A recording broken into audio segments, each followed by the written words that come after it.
Alright. I have activated Twitch.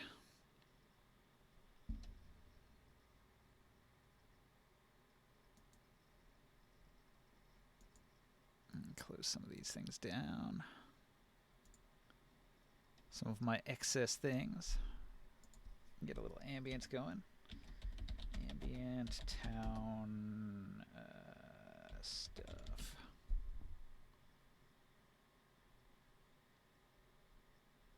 Medieval city ambience. Huzzah.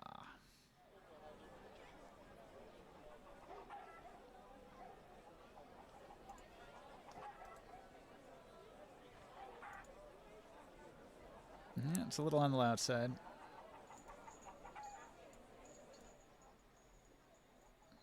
Tone that way the fuck down.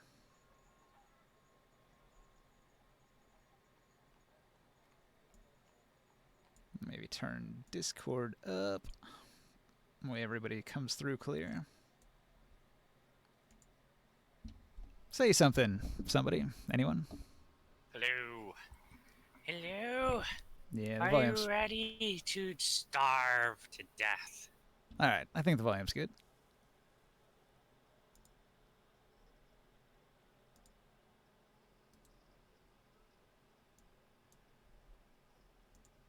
Alright. So, where we last left off, the Veiled Alliance had been attacked by Templar Molestic, who had used the Locate Person spell to track the fleeing criminal scum that had tried to rob him in his disguise as a poor beggar. This led them right to the sacred ritual where Kurganard was transforming himself from a preserver wizard into an Avengian. And he's entered his Avengian chrysalis and has become completely helpless. The Veiled Alliance is desperate to protect him and has entrusted him to you. Along with your adventurous group, there is also Gusselin Crew and Jogo the Wise, who are following along to ensure the safety of Kurganard. Everybody's got to escape the city. A couple of you have already gotten out through the front gates, pretending to be humble merchants. The rest of you, though, are kind of conspicuous, and you're going to have to hide yourselves among a large crew of slave workers who are being sent out of the city to go work for one of the nearby noble houses in the fields. Fortunately, you've been given a passphrase by your dwarven friend. He tells you that if you go to a half-giant named Gregan and tell him Harum sing in the wilderness, he will take care of you and ensure that you can get out of the city safely. Don't forget it now. It's vitally important that you remember the very special secret passphrase. Otherwise, he won't believe that you're members of the Veiled Alliance. Okay. We will be on our way. All right. Are you guys also going to be slaves, Jogo and Gusling Crew? Yes. Yes, we will. Jogo says, I think that would be wise. Sia whistles a jaunty tune. And Uran just stares into the distance, like a 1,000-yard stare of a veteran who's seen too many battles. On the map, you guys are located just behind this building here. Gregan is walking around the building, smoking on a pipe, when he passes the alley and he sees the group. Hello, Gregan. Little Mull, what can Gregan do for you? We're looking for some transportation out of the city. I'm not in the business of transportation. You move humans, right? I do employ many slaves. Yes. Do any of them sing in the wilderness? He taps his chin, trying to think. Oh. Oh, I remember. What is it? You need to get out of the city? Yes, it's quite important that we do. He approaches the trash pile in the back of the building and retrieves a bunch of old tarps and ratty blankets, soiled with all sorts of foul, gross liquids and bits of crumbly stuff that you can't identify, and he rips some of them up, and he throws the pile towards your group and says, "Cover yourselves! Make yourselves look, slave." Okay. I will cast Pass Without a Trace on our group before we do that, and then I'll get changed. And then we can stealth in with all the other slaves. All right.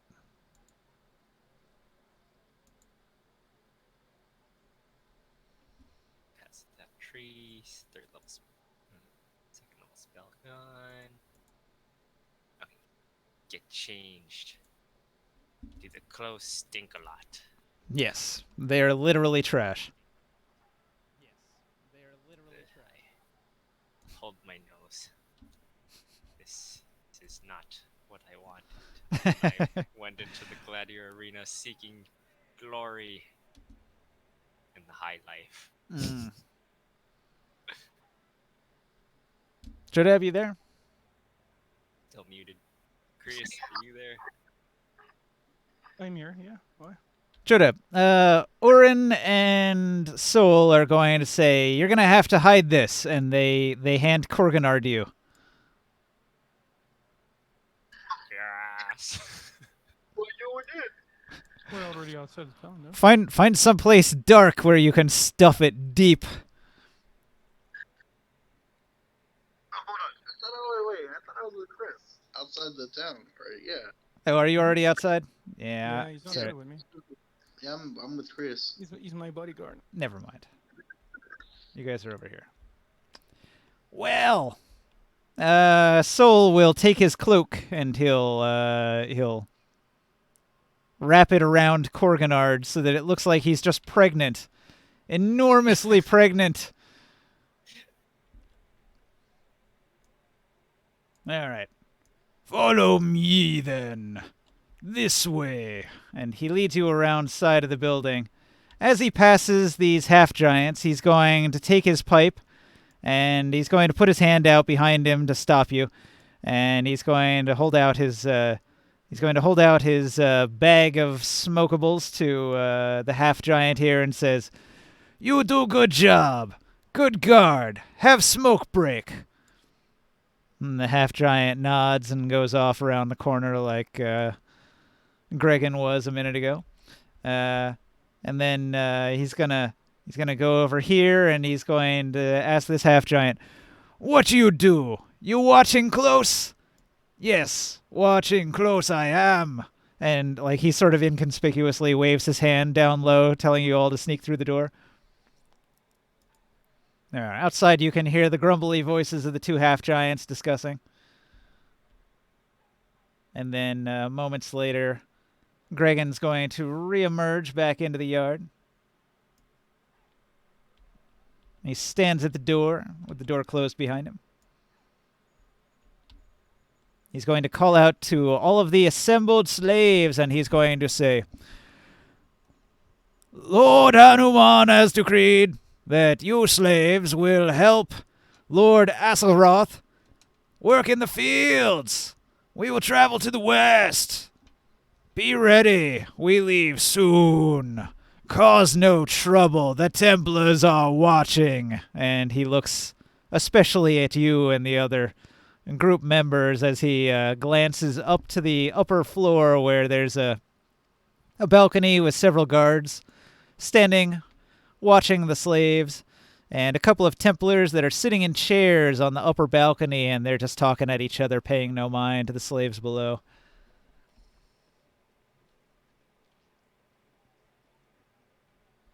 One of this. The guards in the balcony saw us coming. This is normal. Gregan brings slaves in. They amass here in the yard. A couple of the slaves say, "Oh, are you new? I haven't seen you before." Yes, freshly taken from our homes. Yeah, you're mighty big for a slave. Surprising you didn't get taken into the gladiatorial arena. I was there till I took an arrow to the knee. Okay. The slaves are milling about. Some of them are finishing a meal of gruel. Others are trying to catch a little bit of rest before the day's labor.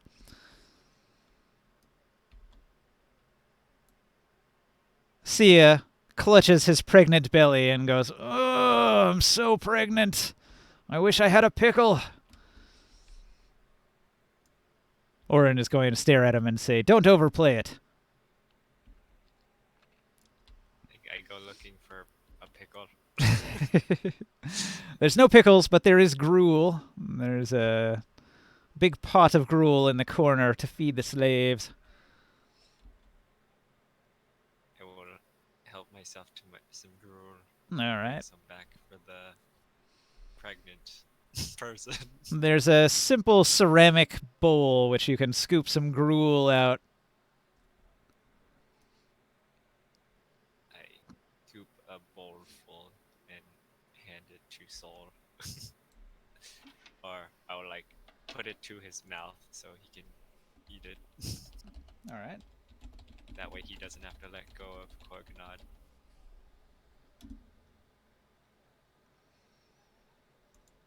Let's see. What does Pass Without Trace do exactly? A Veil of That's Shadows plus and 10 for Silence. stealth. Plus 10 stealth. Okay.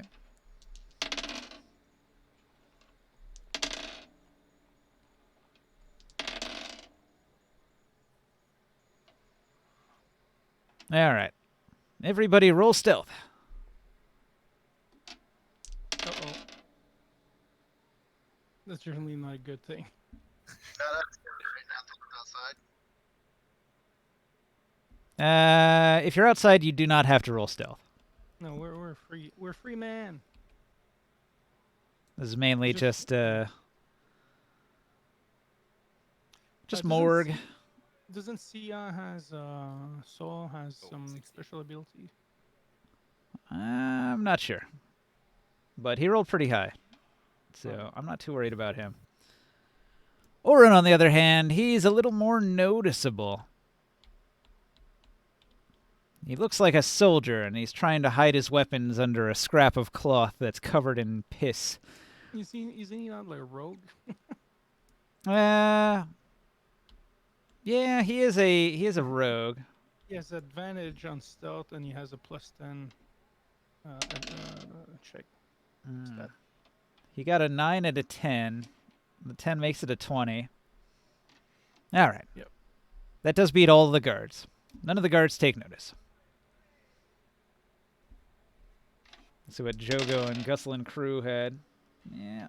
25, 26, both of them did well. They hide amongst the slaves, trying not to be noticed.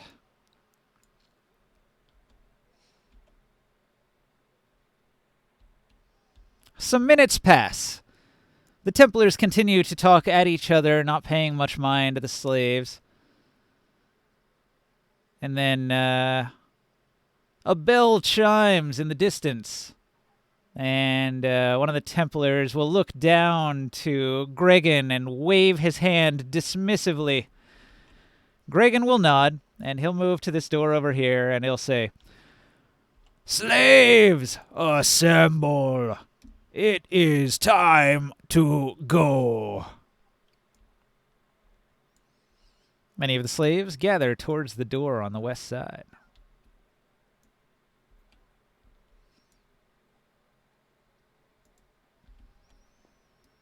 So, You guys leave out the side of the building here, and you travel around a big tall wall and through a large gate, and then through a portcullis. And then you travel to the front gates where there are a couple of guardsmen who see the procession. And they know what's up, so they open the gates up right away. And then the assembled group of slaves will move out. And they begin traveling down the road.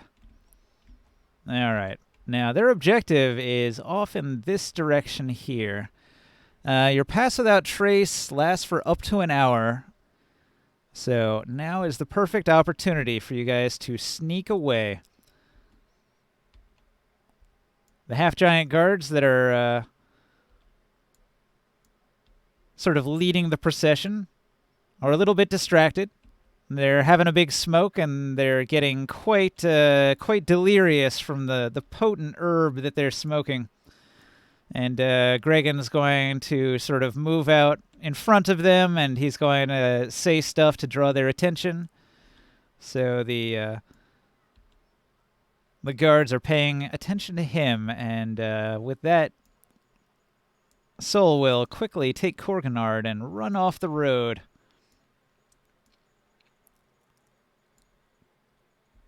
All right. Merchants. Grimorn, Taurus, where are you on the road here? Once you left the gate, where did you go? We went down the road a little bit, waiting for these guys to show up. All right. From where you're at, if you were watching the gates, you see the gates open up, and a large group of slaves begins coming out from the gates. And your high perception allows you to spot some of the group moving away to the west. And that's our friends? Hard to tell from this distance because you move further down the road. But a little bit of the group is moving this way, whereas the bulk of the group is coming down the road towards you. We're going to go towards the group that split. It's a smaller group, about the same amount of people, though, that we left behind. Yeah. Yeah. So we'll go into that direction. All right. The group reunites.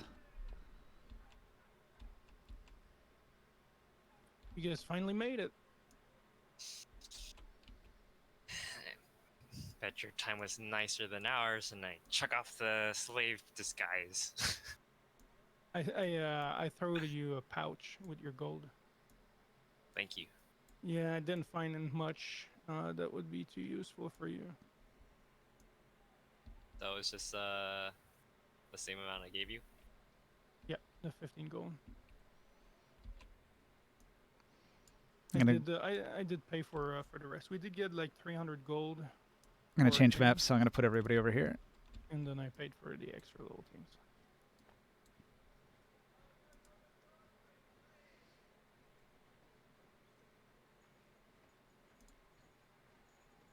Yeah, we don't have a group bank anymore, huh?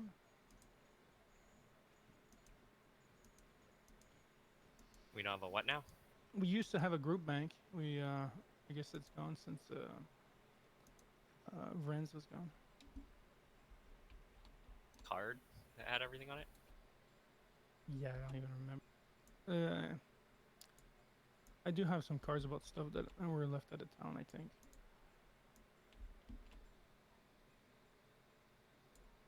It's probably around. Show off my Hello? Here in... Jodab, you're coming in terrible. I can barely hear you. Joe, it's time to get back to your computer. Yeah.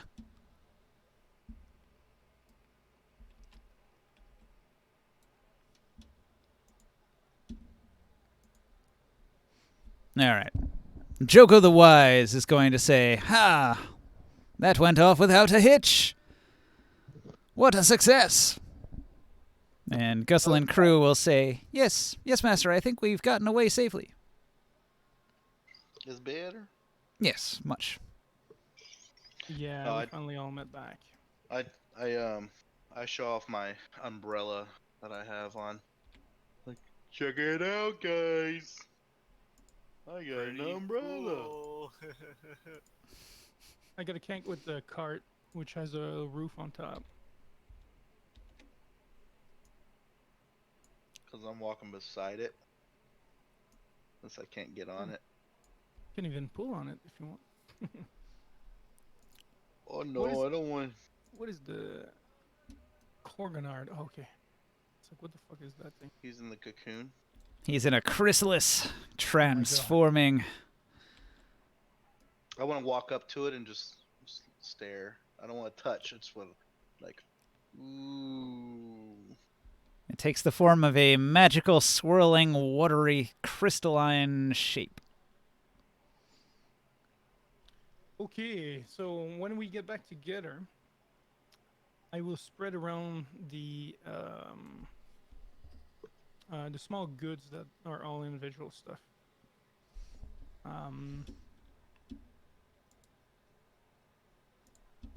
Sunstorm protection for the goggles, Yeah. covers, ration of food for today, and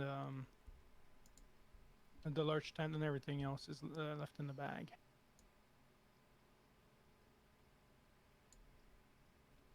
You get plenty of food and water. All I right. hope this amount of water will last us for our long journey. What are you do I going to need? put in the bag of holding? I got the large tent. I have the firewood, all the other stuff that is not barrel of water, pretty much. I got Alright. the rations. I got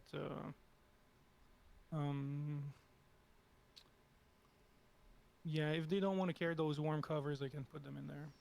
Okay, so everything except the 3 barrels of water. Pretty much, yeah, because that's the type of thing I won't be able to fit in it. All right, so that sets your current weight in the cart at 1,570 pounds.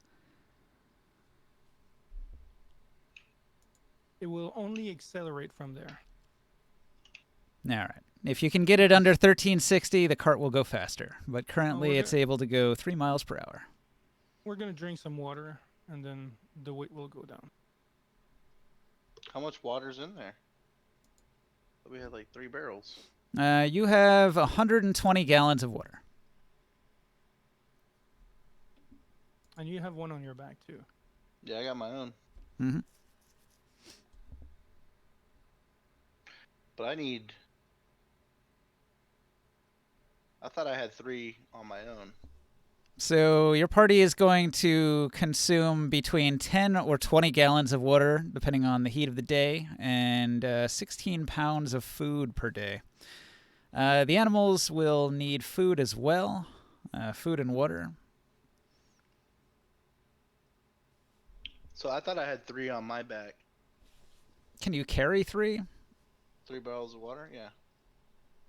A barrel of water weighs 390 pounds. I thought it weighed 70 pounds. An empty barrel weighs 70. A full barrel weighs 390 pounds. Well, hold on. Hold on. Every gallon weighs 8 pounds. Oh.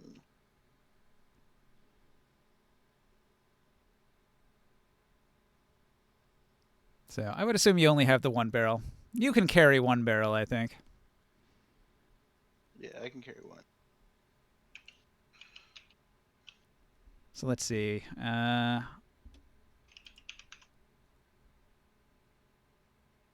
It's the morning, and it's like 61 degrees out. The weather is kind of normal, kind of just still. There's not much wind. But as you leave to the west, some time passes, and it's getting closer to noon, and the temperature climbs. And by noon, it'll hit 117 degrees.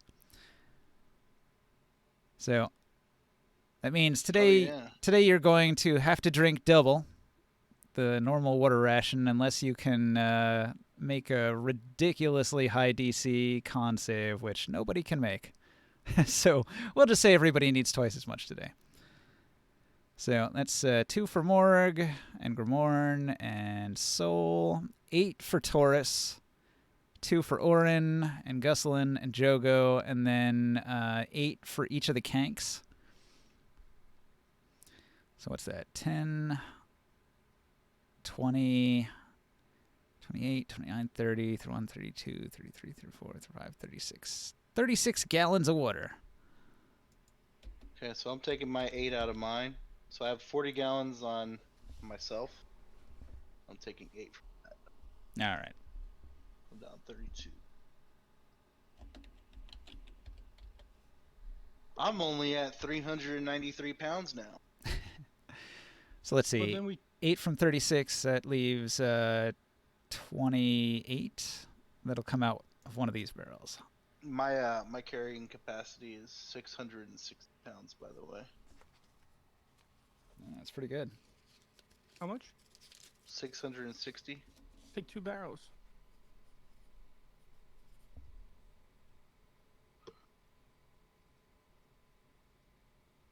You need to be a camel. I'm almost at 400 right now, so I can only carry like 250. Oh yeah. 250 more right All right. So you guys made a plan for where you wanted to go. I've got the map parked over here behind Skywell's spot, behind Blue. So let's see. From Uruk, you guys wanted to travel west, and then you wanted to travel south, and then over here, and then over to Tyr. But there was a Yeah. oasis or something. Yeah, there's Yeah, a known marked. oasis that's marked down here. All right. So you begin to travel to the west, and your kanks are pulling a tremendous amount of water, and the weight of it slows them down quite a bit, so they're only moving at about half their actual speed of 40. So did we make it out of the straight up sand? And No. At least make it to this now. No, not even close. All right, so day 1 of traveling west. The sand wastes are very difficult terrain, ×3 movement cost. So a kank that can go 40 normally can go 20, and divided by 3 means that the kank can move 6.6 miles in a day. So for 10 grueling hours, you travel through the deep deserts, the sandy dunes, up one dune and down the other side, and then up another dune and down the other side of that one. In the afternoon, the temperature climbs all the way up to 140 degrees, and you're using all that water, all that 36 gallons of water that you guys drank, just trying to stay alive in the brutal, blistering heat of the afternoon.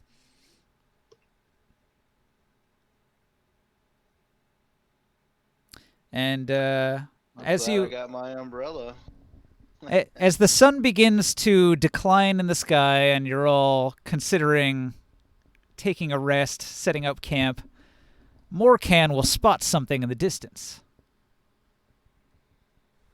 And what do I see? A large creature. It's hard to make out exactly what it is. Can we set our marching order?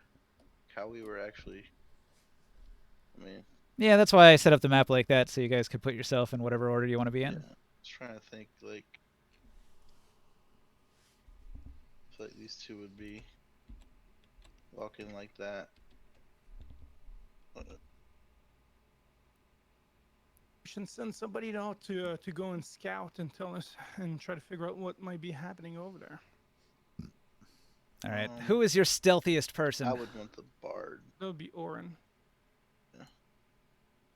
Okay. Oh, Morgan, I don't know where you were standing. I just moved you. I feel like he would be the people person. Gotta look at his sheet. 1 second. Where the sky will? Where he is? Yeah, I should send him a message.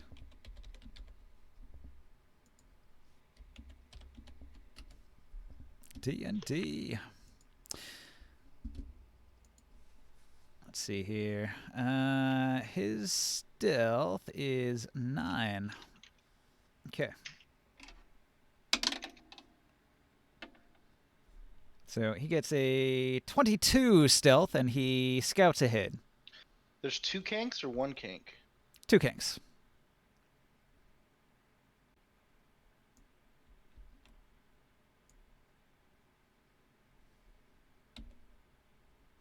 All right. A little time passes, and then Orin returns, and he's riding upon a kank. Oh no. You found another one. He's like, Oh, hey, no. look at this. There was just a kank just wandering out there, wandering in the desert. So, the kank that he found, it's got a saddle, and it's wearing armor. It's an armored kank. It seems like it might have belonged to a warrior or maybe a caravan guardsman or something. But there's no sign of the caravan guardsman. Perhaps he died in the open desert and the kank was hardier than he was and managed to survive. The kank, like I said, is wearing a suit of armor. It's got ringmail armor that it's wearing. It looks kind of valuable, and it's also got saddlebags. If you'd like to investigate the saddlebags. Yeah. Let's take a look in there. There might be water or food or anything on it. Yeah, if we wanted to, we could probably use it to pull on a cart. Make it maybe faster. Unfortunately, you don't have any of the stuff to hitch it up to the cart.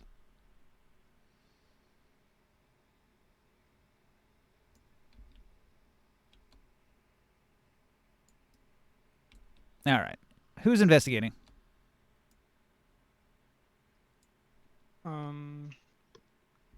I'll do it.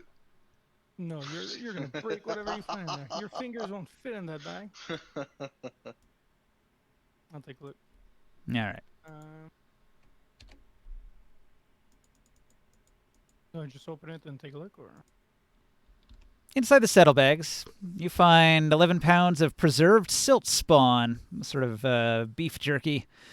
You find a bunch of old lemons. They're starting to spoil, but they're still kind of edible.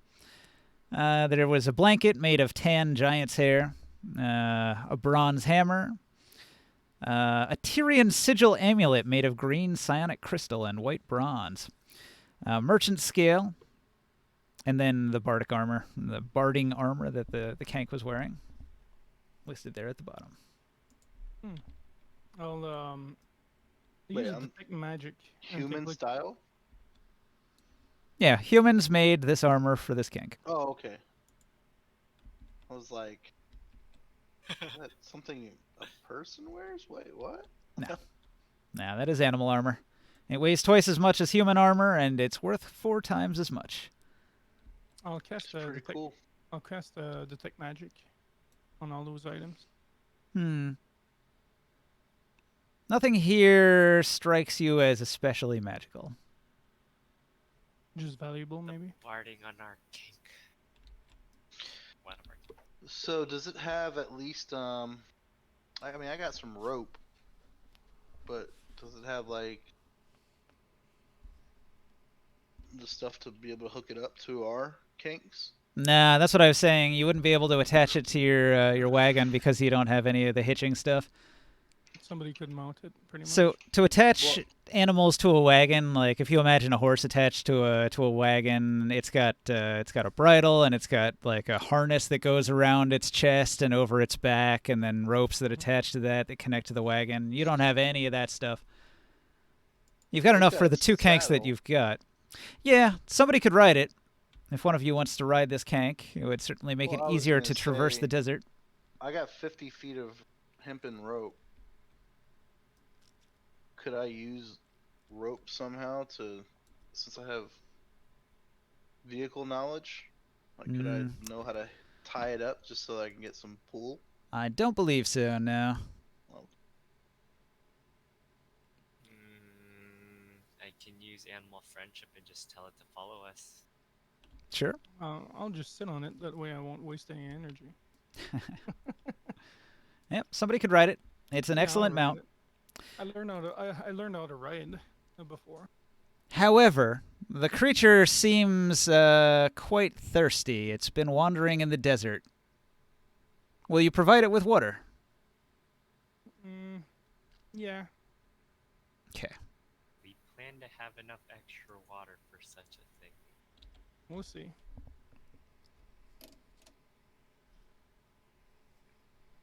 I'm sure the skank is worth more money than the other ones. No, could- doesn't we- hurt to have extras. Yeah. Now we can have a 3 kank wagon. And we could kill one of the kank maybe, if we need to at some point. Eat on it and get a little bit of water out of that. We do have kank milk that we can drink, no? As The well? globules that they produce, yeah. Yeah. So doesn't that take a little bit away from our rations we need every day? It's considered more of a food than a drink. Okay. Well, that takes some from that food at least. Yeah. And we I can want to eat. I just want to catch, like, while I'm back here beside the kink, I want to be just touching it sometimes. Like, you're so pretty kinky. And I see a globule come out and I just, like, pick it up. Yum. We'll eat these lemons right now. And these rations as well for today, I guess. That way we don't have to waste the other Tasty rations. lemons. Okay. Just Spoiling eating straight up lemon lemons? lemons. We're just eating straight up lemons, huh? Lemon. Yeah, well, you know. We'll want make some lemonade, I guess. Save it Yeah, for we have some dinner. I sugar. mean, But they're gonna turn bad. That's what I'm saying. We just eat them. Well, you with can whatever squeeze 'em. Yeah, make lemonade, yeah, like you just said. Add it to some water, give it some flavor. yeah. There you go. We're going across the desert with style. Yeah, I'm gonna bring out some. I take a lemon and just spritz it into my what you call it? Your whole jug. Yeah. I'm gonna spritz some lemon I'm gonna into it. spawn out some ice cubes out of my bag of holding. Lemonade. I have a 32 gallons of water and I just put like a single lemon in it and now I'm calling that lemonade. There you go. Yum. Skywill just joined. So, Skywill, everybody managed to get out of the city by sneaking out with a large group of slaves that were headed to the west. So everybody dipped off into the desert, and you've been traveling for 10 full hours to the west through the open desert. It's been brutal, 150-degree temperatures. Everybody's been drinking lots of water to stay hydrated. Wow. I think Kriya said that he handed out rations to everybody as well, so you all can eat on the way. Yeah, and we got like 11 pounds of jerky and 4 pounds of lemons too. We can eat there. Yeah. So some extra food that you just found. Although the lemons are kind of gross because they're starting to turn bad. Nah, my character loved them. Right. Lemonade, They're baby. fermenting, you're saying. Yes. They have extra spice to them. My daughter would say. Mm. Spice to them. So, since the sun is descending, and you guys have been traveling for 10 full hours, it's about time for you to make camp. So, how are you going to set up your camp? Do we have any We have Natural a big barriers, like- tent, and we also have We have a large tent. Lehman's tiny hut. We can we go. can we go to these trees? Those trees aren't actually there. You're just out in the open desert. There's just some dunes around. You can park yourself in between a couple dunes so that you're not real visible. Yeah. Yeah. Do that. Thinking we could find something, some natural defense type thing.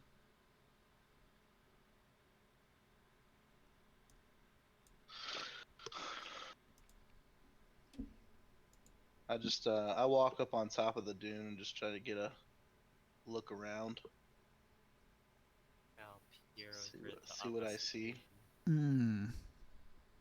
Far to the east, way off in the distance, about 6 miles away, is the city of Uruk. And a little cloud of dust, way off in the distance, rises in front of Uruk. Cloud of dust. Yeah, whenever a large group of people is moving, it kicks up a lot of dust.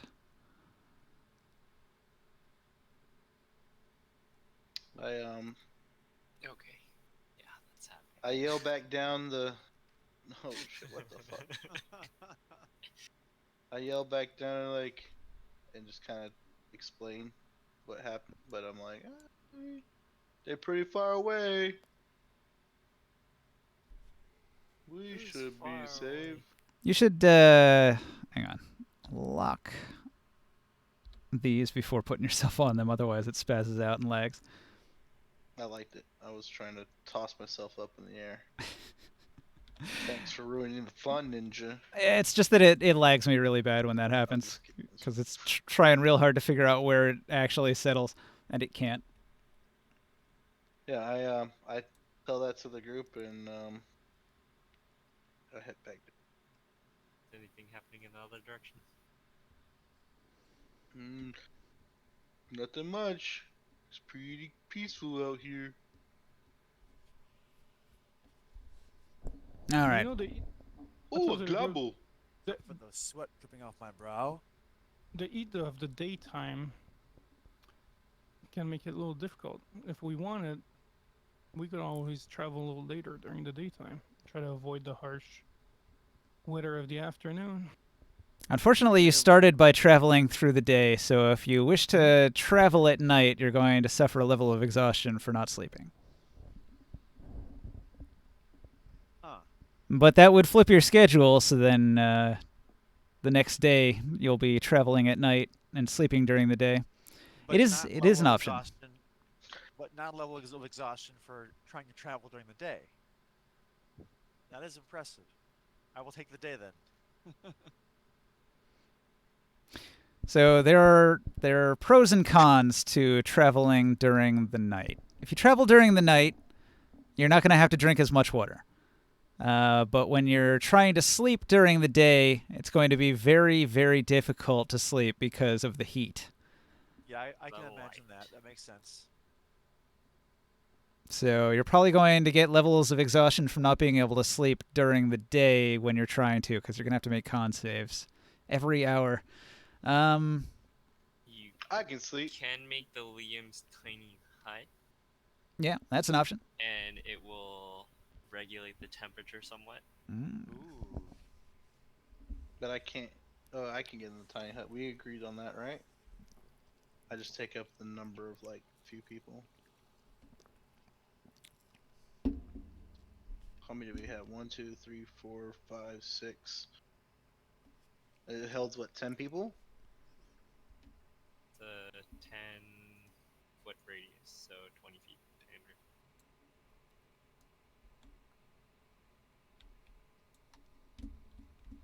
Yeah, I can fit into it.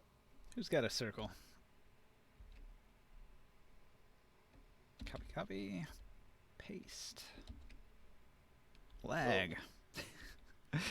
Okay, I meant to paste one and it wasn't working. Patience, young.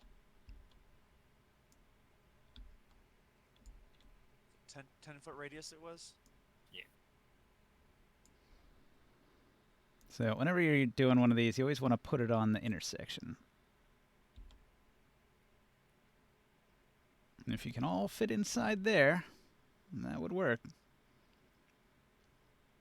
Or kinks would be able to sleep in it. You don't have to Aren't kinks large size? Kanks are actually more like this. when the kings they're used to sleep outside. Right, they're fine. Oh, these are squares are to scale? Yeah. That they were. 5-foot You squares. upsized them to the right. Yeah. Oh, well, I'm not scale. Fuck! There goes Korganard in the barrels. Yeah, that was one of the things I set up earlier when I had the map. I changed this. It used to have much bigger squares, but I shrank the squares down quite a bit. I made it fit better on the table. Yeah, we could all fit in here. Be a little tight once I lay down. Move, Jogo. Okay, so as the multiple suns begin to set, the temperature drastically declines, and it goes all the way down to 10 degrees. It is brutally cold, and a layer of frost forms on the dunes. Due to the cold, you probably want to use this thing right now. Wonder wonder if the 10 degrees cold is gonna f us up during the nighttime while we're traveling, anyways. I wanna risk it for the outside for a second. Like how's that -10 for me? Positive 10. We all have warm covers, and I have Yeah. warm clothing on top. So I mean, I'm unarmored, but I brought my blankie and then we can all other cuddle. stuff. So it's not very windy, so you don't have to worry about the wind chill, but it is very cold, so you would need both a fire and a blanket. If you can supply both of those things, you get advantage on the save against cold. I can make the fire. Well, I just want to stay out here with the kinks and just make sure everything's safe. But if it's too cold, I'll go inside. Like if I can't make the save, I would just go inside. What is the highest you can roll on a con save? On a con save, I can roll a 28. All right, you're not going to be able to make the save tonight. It's too cold, so you would have to make 8 con saves. Oh, okay. Yeah. You've got a ton of hit points, so it's probably not that big a deal. I'll start off in the beginning. I tell everyone, because I wouldn't cost my long rest just to walk out here and take a look, right? That's light activity. You can do that during a long rest. Yeah. So start resting in here, and I'll just before I go to sleep. Yeah. Or part of it, like whatever. I want to take a look. I'll just take a walk with the kinks. Just pet the kinks, and just take a look around. I mean, this is sort of a binary thing. You're either guarding the kanks or you're not. Oh. Yeah, I'm not. All right. I'll stay inside. So you'll stay inside rather than make 8 con saves. That's fair. It is brutally cold. On the bright side, the people that are pursuing you are probably too cold to chase you during the night and have set up camp and built fires themselves. Yay. That's what that dust cloud in the distance that was spotted is the army that's coming to get you. So we did get a long rest. Oh yeah. Since Well, you're also, Hmm? Kanks might be Kanks might be found by themselves in the desert, but the wagon would not, right? no, the wagon's fine. But there could be wild Kanks in the desert, right? Well, they found one, or more specifically, you found one because they sent you scouting and you brought it back. Oh, okay. The one's not attached to the cart. The other two are. Yeah. In the later in the day when we wait, are we gonna get ambush roll or something? So, I just want to be sure what you're doing. You guys have all gotten inside this little hut, and you're going to go to sleep for 8 hours, right? Yeah, it was too cold. My character just fell asleep. Okay. I'll do a 1 round of Watch. watch, and we should probably rotate. Yeah. I'll be watch too later. Can you watch from inside the hut? Does it have like a portal that you can It's look through? transparent, yes. Okay, Okay. so you can keep watch for some of the okay. time. Yeah, I forgot about that. I didn't know that. It's Oh, I like didn't know a that either. tinted orange glass. Or technically, whoever casts it, you can kind of change the color to match the surroundings, but it is also see-through. So if you want to rest and watch, you need 4 of you to each take 2 hours on watch as light activity. I will. I'll watch the last shift. We'll have Saul watch too. I can Yeah. take mid watch. Okay. I'll be second. Okay, so you set up a watch and you rotate through it, and everybody's resting and snoozing. Hey, Will, you also lost some of that poison by Some now. of it. Yeah, How many day? Well, 1 day, right? this is our second long rest since then. So it's -4 instead of -6. Clear. Okay. All right, the long, dark night passes uneventfully. You are not ambushed in the night. The enemy army that's pursuing you has not approached in the night. It was too cold. So, many hours pass, and everybody wakes up. Alright.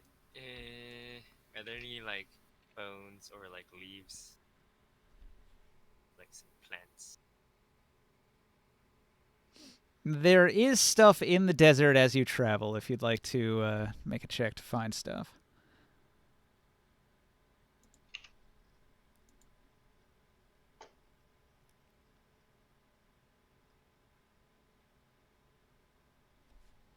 When I wake up, I want to go pet the kinks and talk to them and just Ooh, 26. see if I can get some globules off of them. Like, oh, look at you. You guys make globules for me. What's the roll for? I am looking for if there are any big leaf branches, like in a kind of like palm tree leaf, or like a big bone thing that I can want to tie to the back of the cart to sort of get rid of the tire track. Okay. Good idea. If you find some Um, insects, could you pick some up for me? Some sticks. Insects. Oh, insects. Sure. Yeah. How many globs does the kinks drop off during the night? 1 pound each. Oh, I'll gather those up. That's almost enough to feed you, like 75% of the way. Yeah, I'm gonna just go ahead and eat those. You're just Like, nomming down and sucking straight from the teat. yeah, pretty much. And I'm like, still a little hungry, but yeah. Oh, I'll So- get some food in a second. I was gonna go. I wanted to walk up here, just take another look. It says here the hunt and forage table in a barren area with a 28 will get you 3. So you wanted a bone, you wanted a bug, something else? Mm, 2 bones and a bug? 2 bugs and a bone? yeah. Bones or like leaves or branch or something Big to branches disturb. would Yeah. probably be better. Do you Does- make this desire known? Yes. Okay. Then, when I come out of the tent and I see the giant here under the hood of a kank, just sucking from the teat, I'm going to go ahead and right. I'm going to go ahead and scout out ahead a bit. So I'm going to go ahead and move my character up a bit far this way, and I will try to be stealthy about this as I crest a dune. So Grit and Glory has a bunch of travel activities. Morg is doing the hunt and forage activity. You're doing the scouting activity, which is an intelligence investigation roll. Oh dang, I didn't take investigation. Oh well. Well, After I finished drinking the 3 pounds of kink globules, I'm gonna walk up here and I just want to just make a perception check. I Okay. don't find anything. I'll pack up, You will I'll pack find up and- nothing. get us ready, and start moving as soon as we're good to go. Okay. Too much sand in my eyes. Yeah. The wind is picking up. All right. So we're on into day 2. I The- rolled a 9. yeah, What was you my don't spot passive anything perception? either. You're blind. Yeah, my passive perception's 11. So the other week we talked about how everybody's got the psionic feat as like a free feat. Mhm. All right. So even though you don't see anything when you're up on the dune, you feel something like a tingle. It kind of gives you goosebumps, makes your skin crawl as if somebody was watching you from a Wait, distance. psionic feet? What's that? Everybody gets the free basic psionic feat. Yep. Oh, What's Kinda that called? like psychic powers. is that on the sheet? I'll get you the link. Hang on. Well, then I'm gonna Yeah, I'll I'm turn sorry. back and say,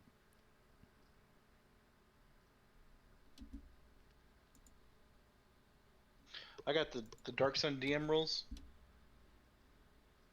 So, Jodab, Orin, Skywill, you're both going to want to look at this link that I just put in the Dark Sun. This is the Unearthed Arcana Psionic options, and then just scroll all the way to the bottom, to the very bottom, and Wild Talent is the free feat that everyone gets. And you have to choose an ability score. Oh. It's Yeah, I got real wisdom. important which one you pick. Really, really important which one you pick. huh. Mine was wisdom. Wait. Oh. What? Yes. Does that give you an ability score improvement? It does. Oh. 1 point, right? 1 point, max 20. And whatever you Does he decided get to. 22 for his honor or strength because he's a half giant? The half giant's cap is higher, and he's already at it. That's what I was gonna say. But this I this guess thing specifically can't go any higher than 20, so you wouldn't be able to pick strength and get anything from it. You'd But I would probably have want to this at pick level like 1, right? you'd probably want to pick like something that you really suck at. That way you could use that D6 to try to not suck at it as bad. Well, I was gonna Yeah. put it on my con and just retroactively change one of those that con point. Yeah, decks. that's fine. I forgot to mention it altogether, so that's fine if you want to retroactively change something. Cool. So I should take care of this now, you're saying? Because I'm reading through. Yeah, look at it, figure out which ability score you want to put into that. It's just, I wanted everybody to be a little bit psionic, and so this wild talent feat is how I'm going about that. All of the heroic characters are all a little bit psionic. Okay. It's Well, a that's why minor ability, heroic. but it's useful sometimes.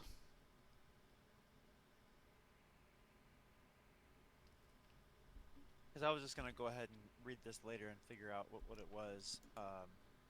Well, when you got a minute, check it out. You might want to use it tonight. Who knows? Okay. All right, Well, so in the meantime, I'm just going to go ahead and say to the group, I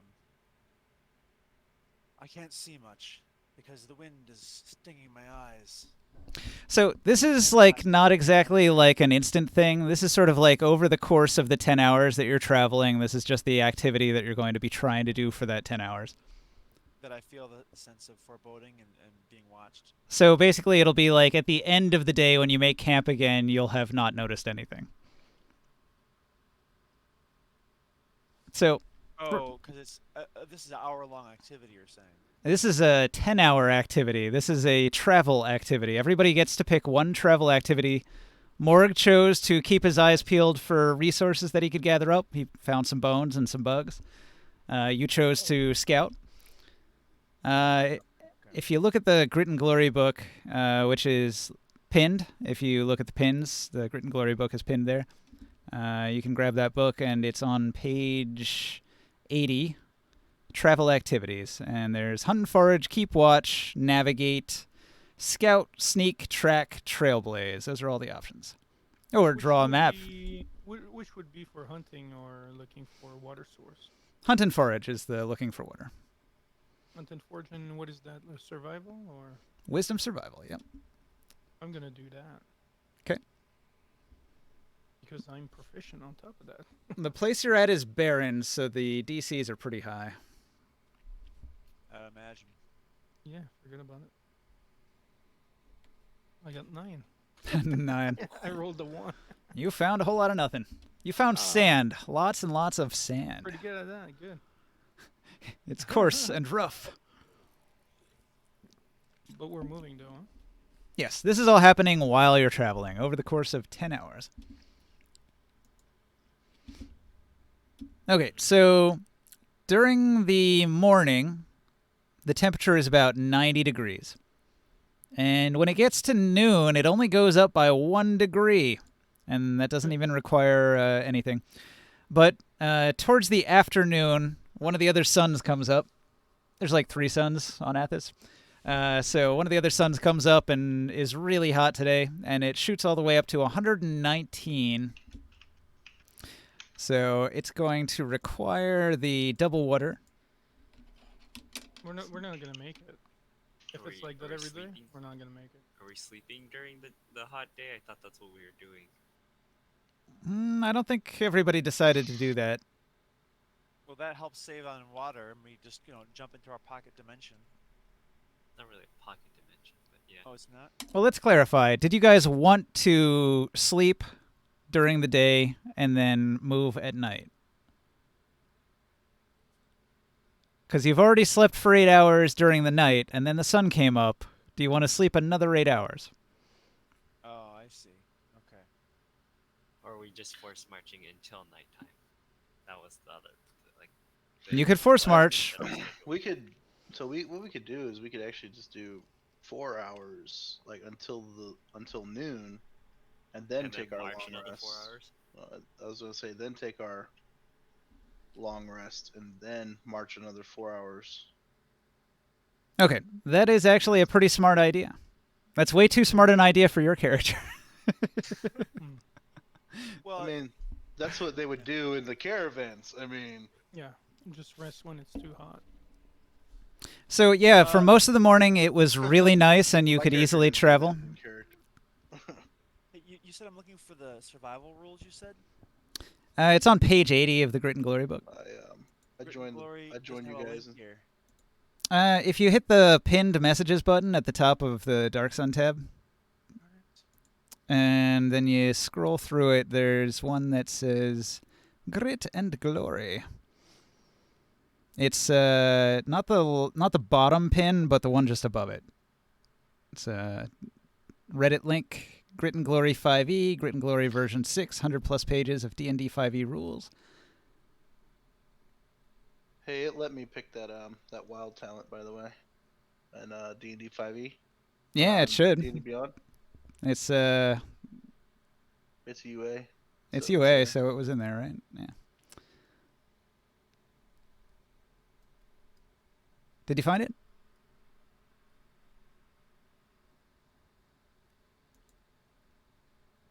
So if you click on that Reddit link, it'll take you to the website, the Reddit page, and then you have to scroll down a little bit, and then it's got rulebook, GM binder link, PDF link, or a Google Drive link. You can pick any of those and just download it, and then open it in your PDF viewer of choice.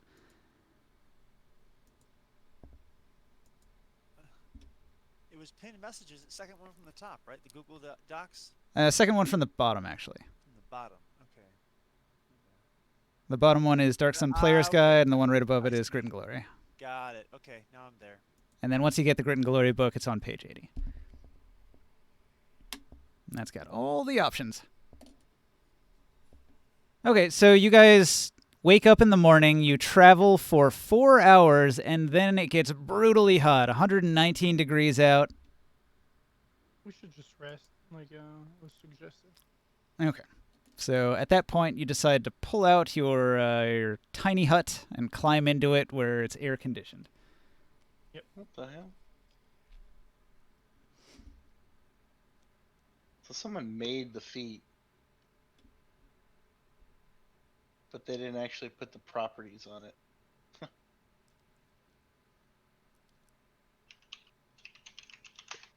So let's see. You can move 1 mile per hour, which means you've traveled an additional 4 miles, which puts you at 10.6 miles in.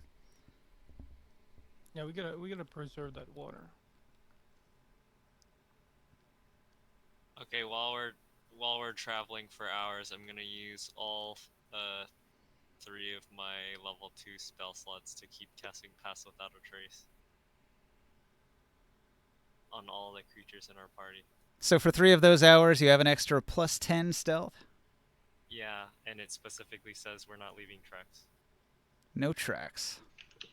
or other traces of passage. Although I'm not sure if that does anything to the card since it's not technically a creature. All right. So what would everybody's passive stealth be? How do I find that out? Your passive It's stealth 10. is 10 plus whatever your stealth is, which is either just your dex mod or your stealth skill proficiency plus your dex mod. 12. Okay. 12. 11. I'm sorry. But remember, you're adding 10 to it because of his Yeah. spell. 22. 22 is good, right? Decent. I All right. think. Let me. So I'm Plus looking 10. I'm looking for the lowest score here. So everybody call out your number and the only one that matters is the lowest. I won't be the Only lowest. Joe Dab. No.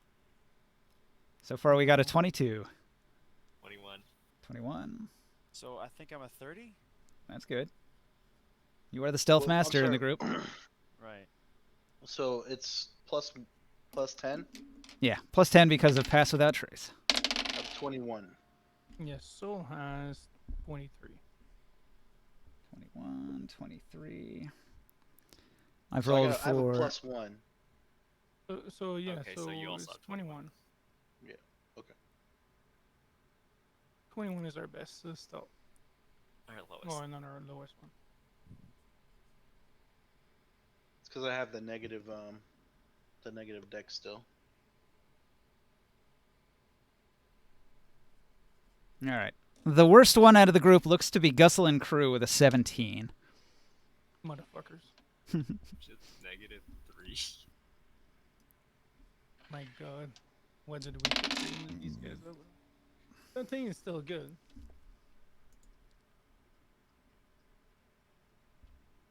All right. I have to make some rolls and look something up, so RP amongst each other as you travel. So what kind of bug did you find? I don't know. It's a bug. It's like got this scaly, hard shell. Was it a centipede, a spider? It's A wasp? It's Scarab. a beetle. Yeah, like a scorpion? scarab. I don't know if it flies though. It's just got the hard shell, got the little antennas, and I'll just put it in your hand. That won't do. What were you looking for? You didn't tell me to look for a specific one. You said look I'm for looking an for insect. Wasps, or spiders, or a centipede, or a scorpion. Okay, next time be specific and I'll look for those. Yeah, as many as you can bring back. One scorpion will do, and then the rest I need several of them. Scorpion and several spiders and centipedes. Got it. 3 spiders, or 5 wasps, or 10 centipedes. I don't want to get stung a whole lot though. Maybe I'll cast animal friendship on that. Can I cast animal friendship on like multiple bugs, or can it only be one animal? One at a time, I think. Oh, I could probably help you as well with even that. when they're tiny. Yeah. I can help you with that. I have I'm proficient with that. I have Maybe multiple castings and each does one. Yeah. Oh, at higher levels, I can affect additional Oh, no. creatures for each slot. Okay. Oh, friendship. Oh, I thought You you get said like 3 handling. wasps with the level 3 spell. Do they need to be alive? Yes. I mean, for Grimoire's purposes, not for the animal friendship spell. Okay. Well, I'll need to get some containers for them. Might not be the perfect time to, carry around a scorpion. We're gonna need to get a jar or something. Mm. Anyway. Hopefully the bones that I'm dragging along the cart are making the wheel tracks go away. So, as you travel, Gusselin Crew is going to reach into her bag and she's going to pull out some writing stuff, some pens and some ink and some sheets of paper, and she's going to use the mapping activity from Grit and Glory. Draw a map. Skill, intelligence, cartographer's tools. And she's got kind of a shitty roll, but she's trying to keep track of your movements as you travel through the desert, noting any landmarks that are around. And Morcan, or not Morcan, Grimorn, you notice something scampering on a nearby hill. Hmm. I point out to Orion. I show him. I point out to the direction. I tell him, "Can you go and hide and try to see what might be up there?" I think something is actually spying on us. Of course. So now I roll a deliberate stealth, yes? Yeah, and you have a +10 on top of that.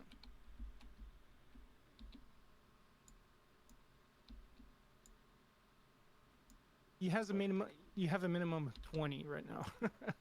Yeah, so 13 plus 10 plus the spell. So that's 33. So what you spotted is there's 3 little lizards, and they climb up onto one of the nearby dunes, and they're watching Gussel and crew. Specifically her. Well, she was the one with like the lowest stealth, so she got noticed by them. Okay. They're not paying any attention to the rest of you, but I guess she like wandered off on her own a little bit, and she sneezed a couple times. So from this distance, I'm saying like, well, we're looking at, oh, the one making a lot of noise and dropping her pencils and scrambling around the dirt. Okay. Yeah. Okay. She's like over here on this hill, looking off in the distance and commenting on like the landmarks, and she's like, "I hope we don't get lost out here. That would be tragic."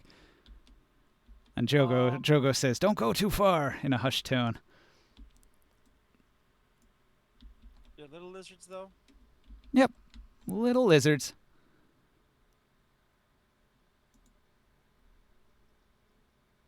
Okay.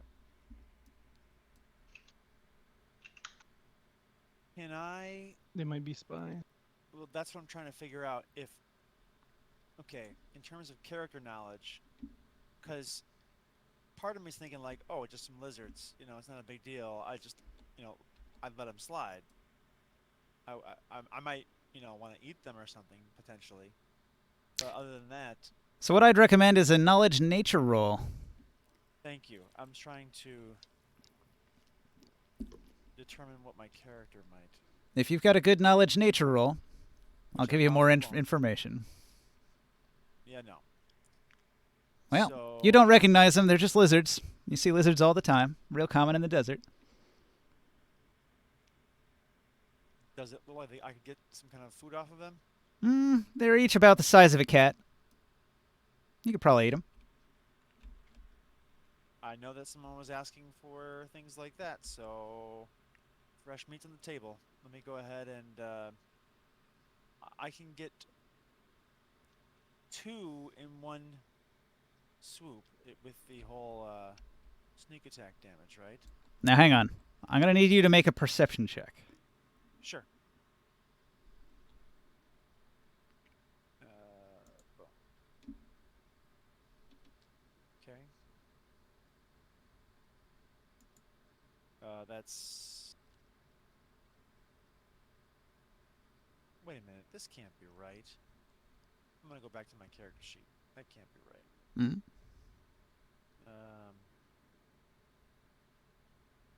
Oh crap!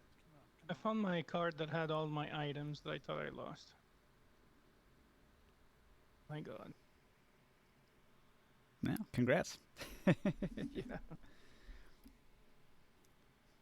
Okay, so it's a +2, so it's 21. 21. Okay. 21. You spotted 4 of them. Okay. Yeah, there's that lag again. Let me zoom back out so I can see what you're doing. Oh. Okay. One of them was better hidden than these 3. Actually, 2 of them are pretty well hidden, and you only barely saw them. A couple of them were way up on top of the dune and were more obvious.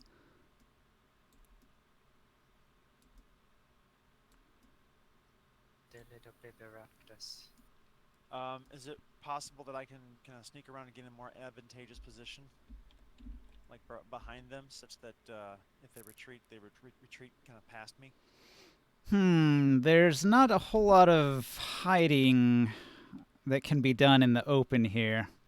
Their attention is firmly on Gussel and crew over there, so if you went wide to the other direction, you'd avoid their notice with your high stealth roll there. Then that makes sense. I will do that from the position. Thank you. There's a little berm that you can crawl up to here. You've gotten kind of close. And then this distance is a tool. I need to. Oh, okay. If you hit F4, you can do the measure tool, draw a line. Okay. And that tells you distance. Let's see. Not exactly. It's not accurate because it's like 1.8 per square. Okay. Ah, I was set. Okay. Okay. So 10 squares roughly. 10, 10, so 50 feet? Yep. Is how far away I am now? Let's see. We got an actual measuring tool. Let And me well, I can set this do up here. 60 feet range for my psychic blades. Okay, so they're within range of that.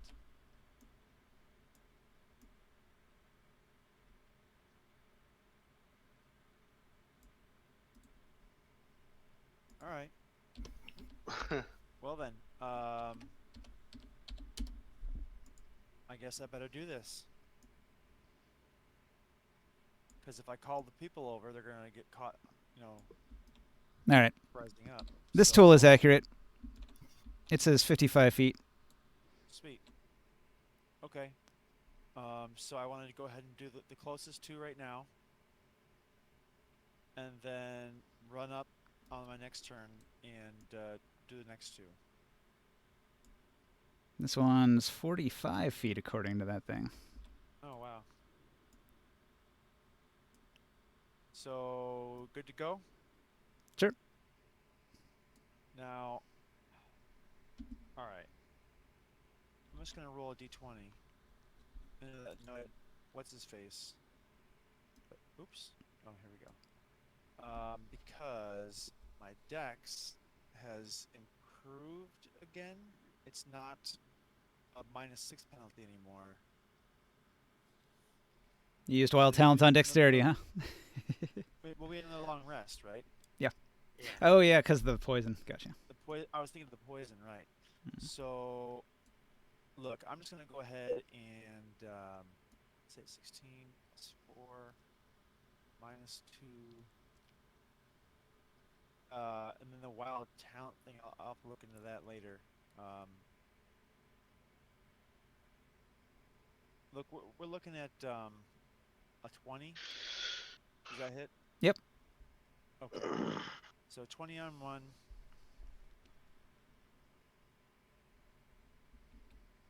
Big money, come on, please. Oh, lucky. Okay. So, and that's at least 21. All right. 2 hits. Okay. So I'm hoping this takes him out. What is this? I get full sneak attack damage on each of these? You can only sneak attack once per turn, so just on the first one. Oh no. Well, it is what it is. What is it? D6 plus 4 plus where's the? Alright.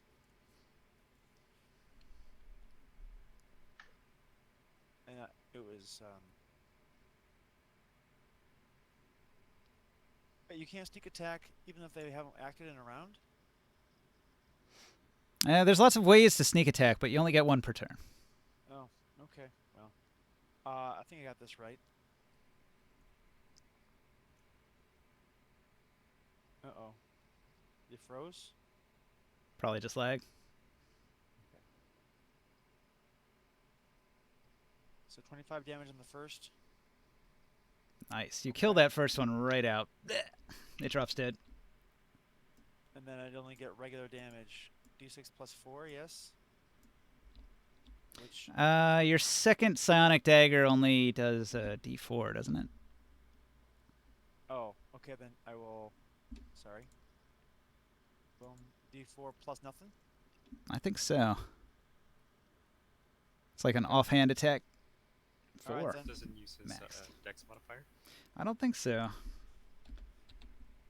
Okay.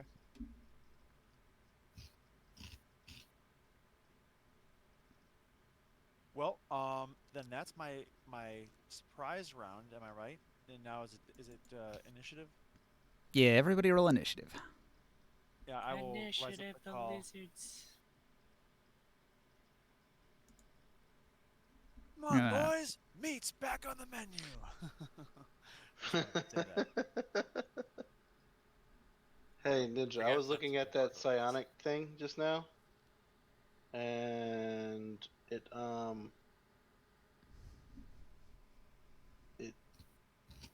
it can't be the con, I guess. It Really? wasn't letting me pick con. Weird. Well, it wasn't letting me. I mean, I guess I could probably pick con, but it won't let me use the psi boosted ability because there's no ability checks that use con. You know. Hmm. And there's no attacks that use con because the psi guided strike. Gotcha. That makes sense. So I just I put it in my strength and I just used my racial to get me the extra 2. Since my racial gives me the +2, and that's how I was getting to 22. Okay. So I just used my racial to get me to 22.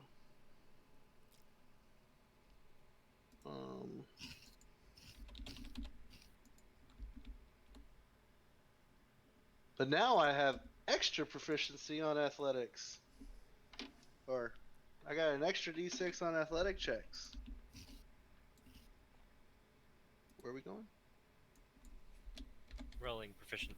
Rolling initiative. Oh, Catch some little squirrel things. Oh. Squirrel lizards. There's a Mad God token that we need to hide.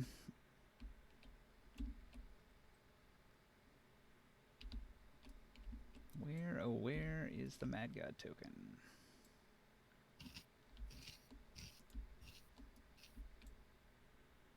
Keldor, Mad God. In the trunk. Could have sworn I put away all of his shit last week. It's all Did back. you forget to save it? Sorry, I mean to do that. maybe I forgot to save it before that. I don't know. But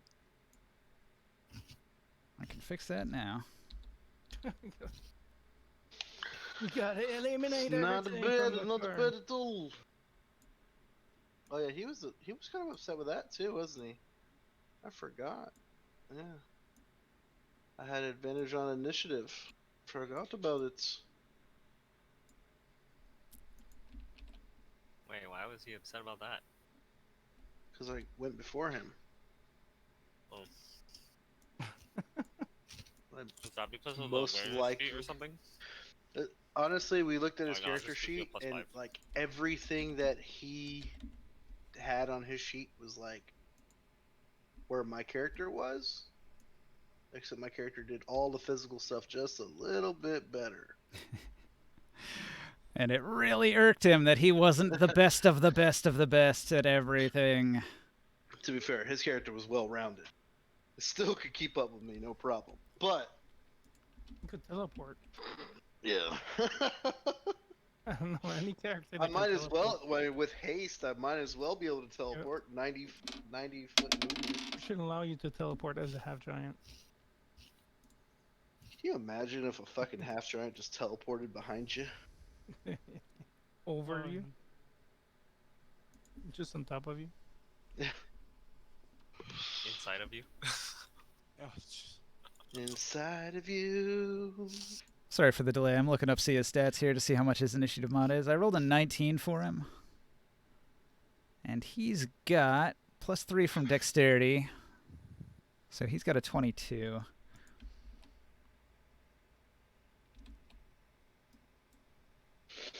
Yeah, it's funny. When I was reading that psionic ability, the wild talent, I'm like, how the fuck does this work? And like, I'm like, oh, well, how would that work with con? I'm like, oh, I can't use that piece of it. Oh, look, I can't use that piece of it. Huh. So I get the ability score increase, and that's it, huh? Well, All I could right. do that other ways. Soul's going to look around at the group and say, "Oh, are we in combat? Who should I inspire with my musical talents?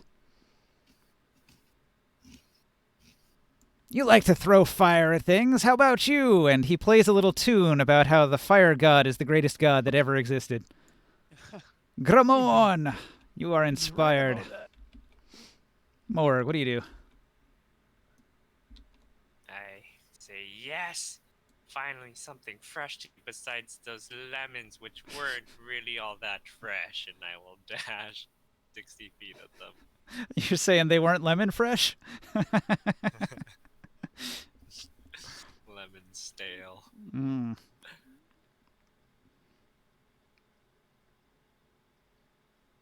Right, that's my turn. Okay. Bonus action. Taurus. Forward ahead, Taurus. Wow. Bad jokes. Is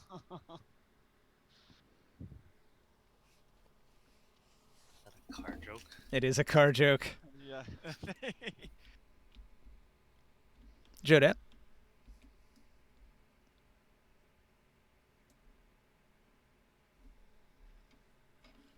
Joe Davis. Jojo Dabby Dab. Sorry, fuck, my microphone keeps cutting out. Yep. I was in the kitchen. You know what was up. Do you want me to just have you charge forward? No, yeah. Let's charge forward. I'm here now. I try to keep up with Morg. 70 feet is as fast as you can go. You double dash. 70. 35 and 35, right? 45. Yeah, it would be rough terrain, so I guess 45 would be your... Let's see. 65, 60, 55, 50, 45. All right. Remind me to ask you a question about 5th edition at the end of this today. Okay. You sure you don't want to just ask it? Wait, why is it rough terrain? Am I supposed to be moving at half speed too? It's sandy terrain. It's tough to run through. It's actually like even worse for overland travel. It's like ×3 movement cost, but in combat it's only ×2. Okay.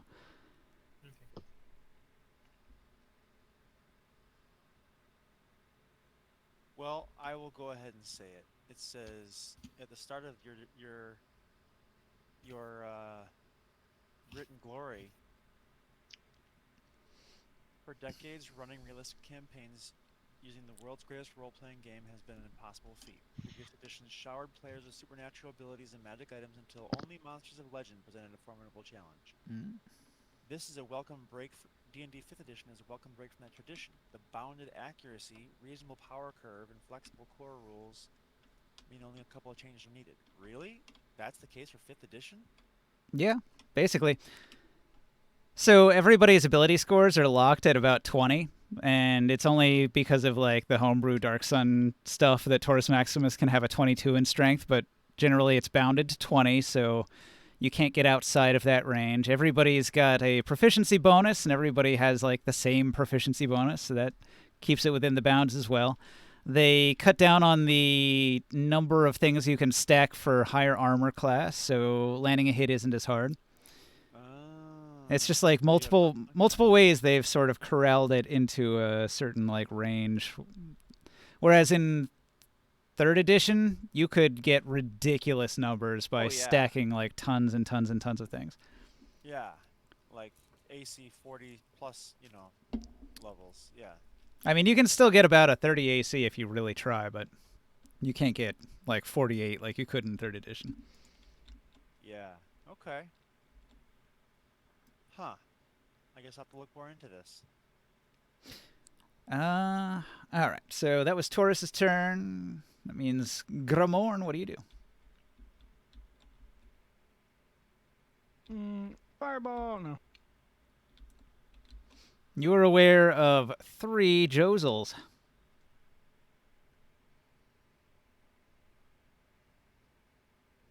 What is the distance between? You can use the measure tool if you want. I'm good.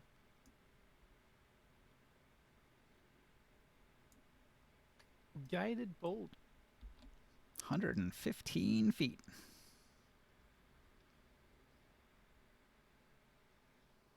Guided bolt goes 120, right? Yep. Do you want to use your bardic inspiration on it? I don't know. Let's see.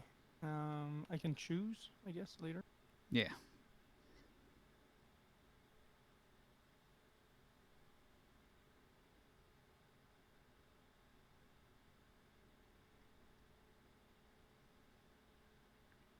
$27 to hit. That'll hit. It's even exceptional. Is it? Can I re-roll one of my d6? Sure. I'll re-roll one of them. Can't you re-roll both of them? So he's gonna take 17 damage. Mm. And will start glowing. Were you aiming at the injured one? Yeah, why not? Actually, yeah, it doesn't matter, I guess.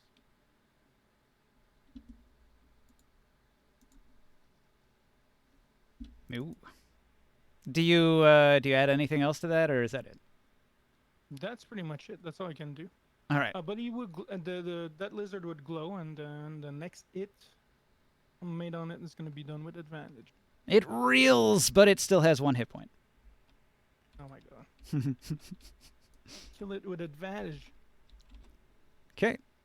So, the Josel that you just hit is, like, terrified that it's about to die, and it's going to make stealth. So, it's got a 22 stealth now. Bleh. Like a chameleon, it Can begins... stay- Can it do that while it's glowing, though? well, Magically glowing from the gilded bolt. That's why it has, people would have advantage when they shoot on it. they actually have a burrow that they can go down into, so he does leave your field of view. So even if he's glowing, he's going to be underground. So he retreats down into the Josel burrow. Seeing that one scatter, this other one's going to have a 25 stealth. Lag spike. Ah, this is just really bad tonight. I wonder what the deal is. 25 stealth. Yeah, Brett and Will and we're all pretty good. That one's Long gonna disappear down into the burrow. And the one off to the side, he's only got a 19 stealth, so Gramorn can still see this one. It went over here and hid behind these bones, but it didn't hide well enough for Gramorn to not notice it. But these two are basically off the board because they've gone underground into a series of tiny caves. Okay. Jogo is going to watch the Josels disappear, and he's going to make a knowledge check. He's got like a 20, 23 on that. So Jogo is going to begin recounting what he knows about Josel, and he's going to say, "Oh, Gussel and crew, you better put away your magic items. I believe you're attracting the lizards." And she says, "What do you mean, master?"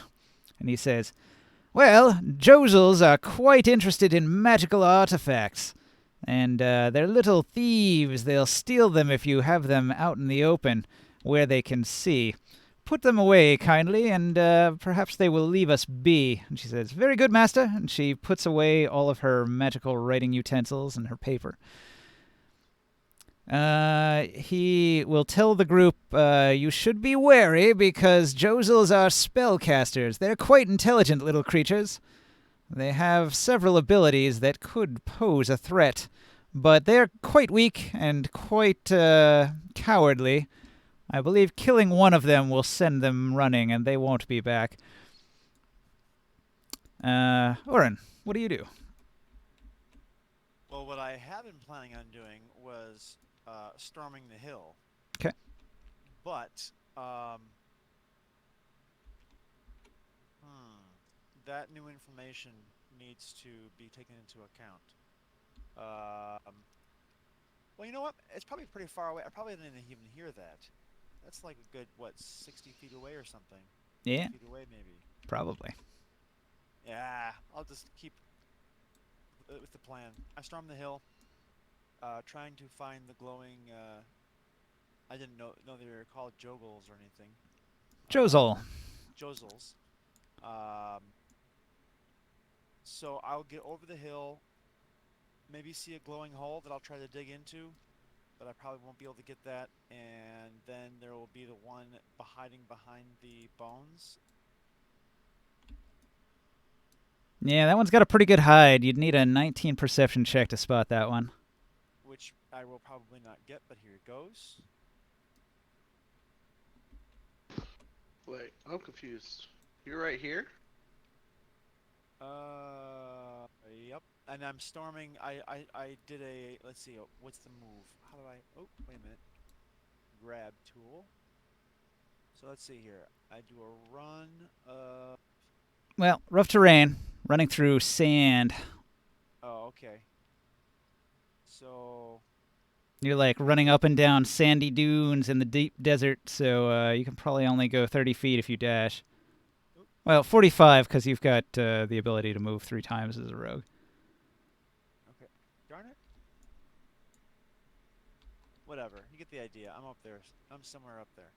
So, Also, so there's a dash action, and then You can make it this far. Well, actually a little bit further. 45. This far.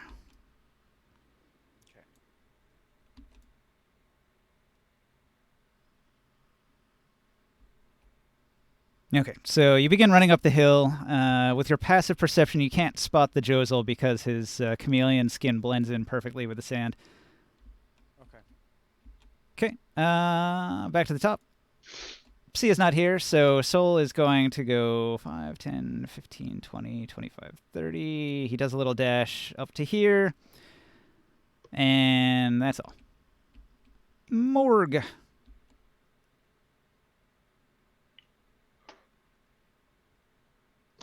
would also dash.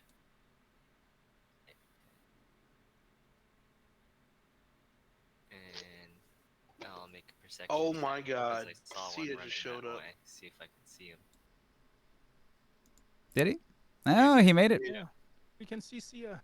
I overslept like a motherfucker. I'm so sorry. That's all right. All good. Oh, I've been autopiloting your character. I used one of your bardic inspirations. 15. I can't see that one yet. Alright, that's my turn. Keep in mind, active perception checks are in action. Oh, it is? Okay, never mind. That didn't happen. So it'll We got just be your wild passive. coming, too. Okay, so Morg ran up and he looks around, sees nothing. Taurus, what do you do?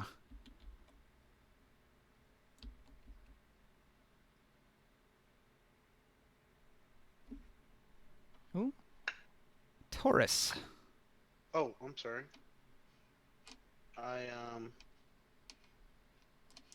So I'll get him. Don't worry, guys.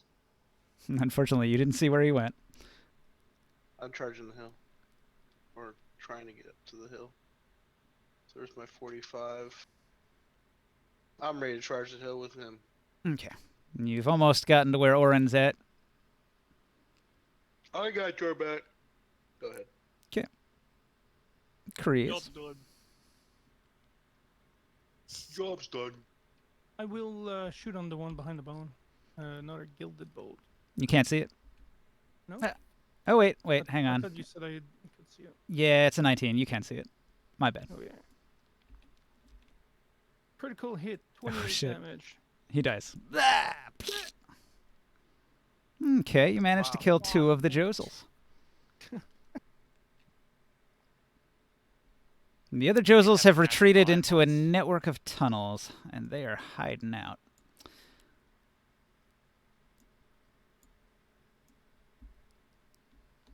So I'm going to put them in the bag. Combat's over.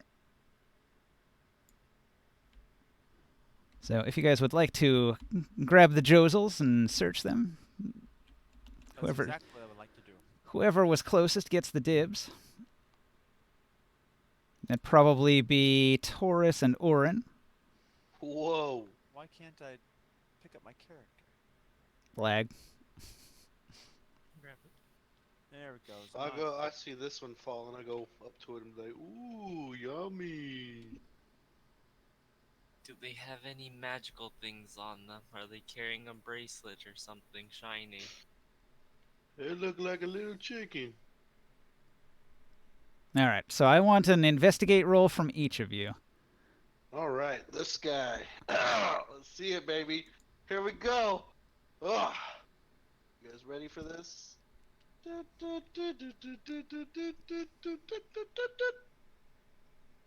So that's a 12. 12? Hope Yeah, this I had no modifiers to it. I didn't realize that investigation would be used for that kind of thing. I got a 12. With the -2. You're just about as good as me, man. Yeah, that is pretty impressive. I'll do an investigate as well. I'm focused on the body. He You know- investigates it well by pulling it apart limb from limb. No. Found I don't want everything to destroy inside. it. I want to eat this thing.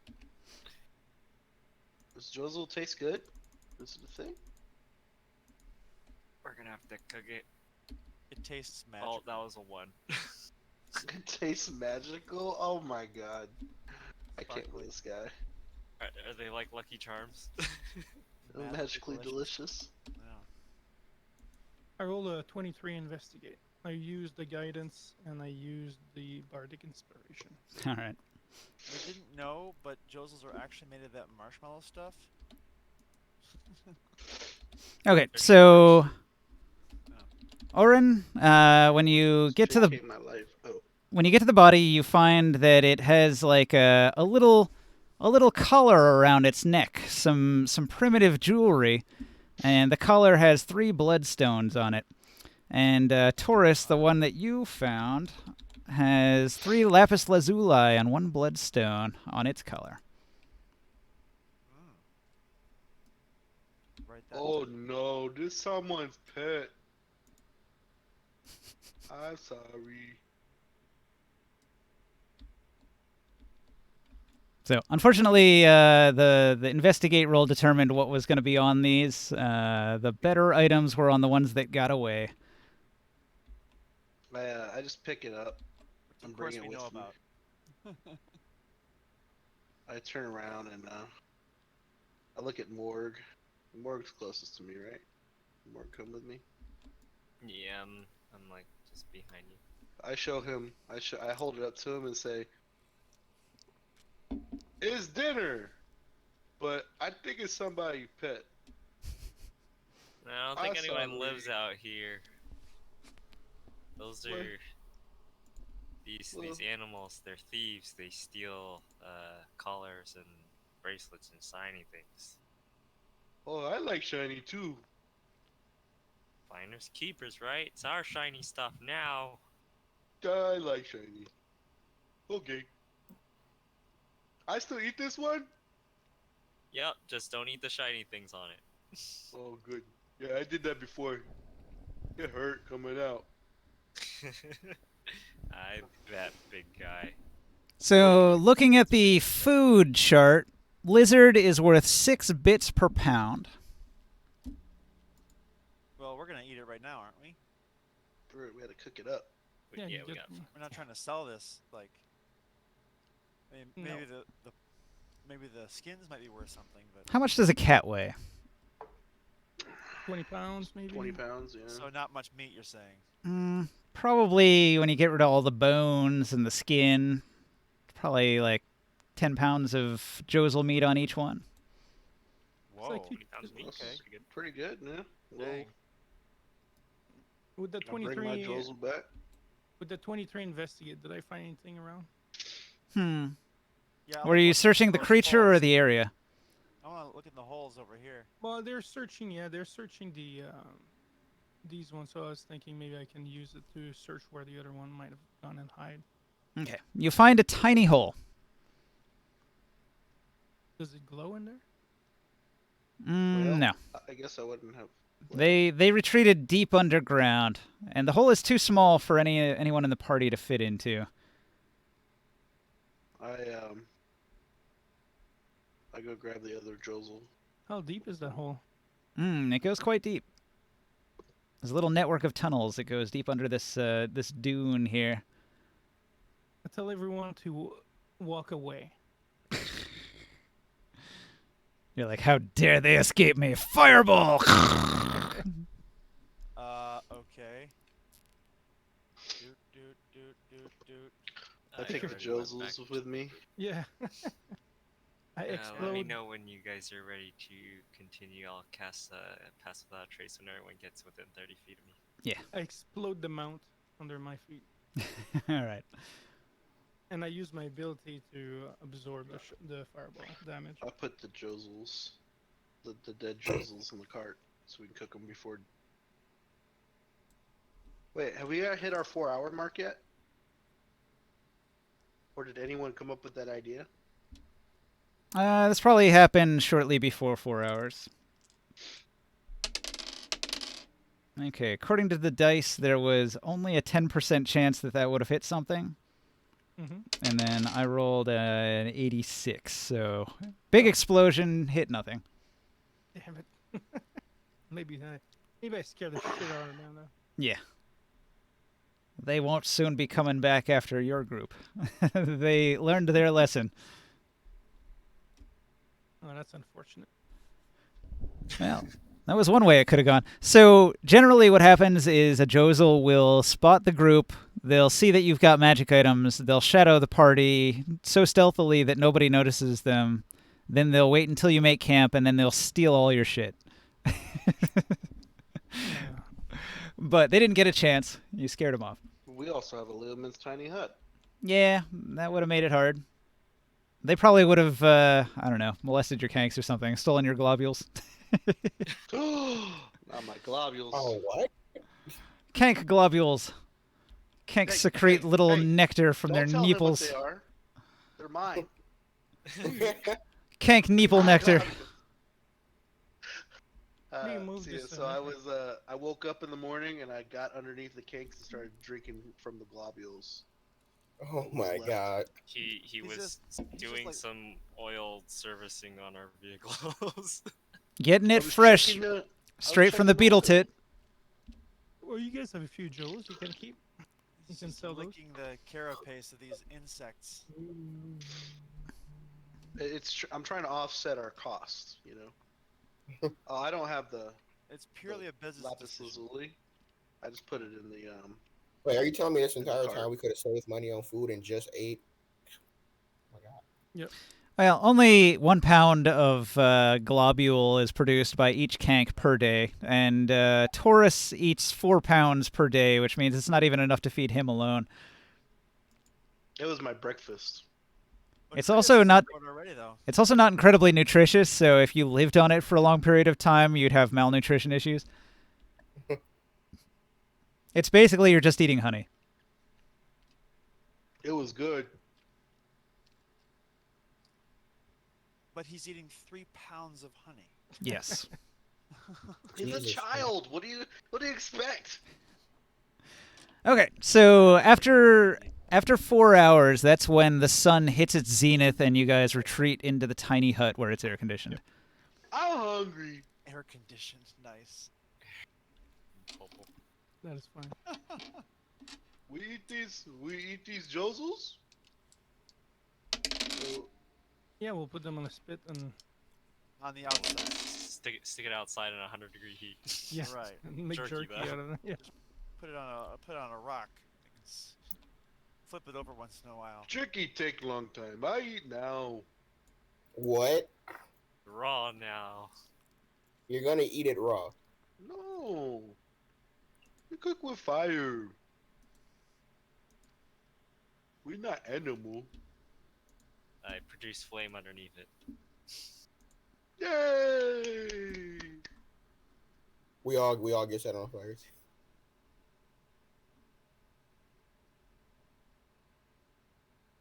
No, that's like the ultimate grilling control of the flame. He's got propane. He sells propane and propane accessories. accessories. Ah, same time. Oh, keep that thing on me. God damn it, Bobby. You see me selling propane and now he trying to cop. All right, something I wasn't expecting to happen has happened. So RP amongst each other a little bit while I look something up. Uh-oh. So while we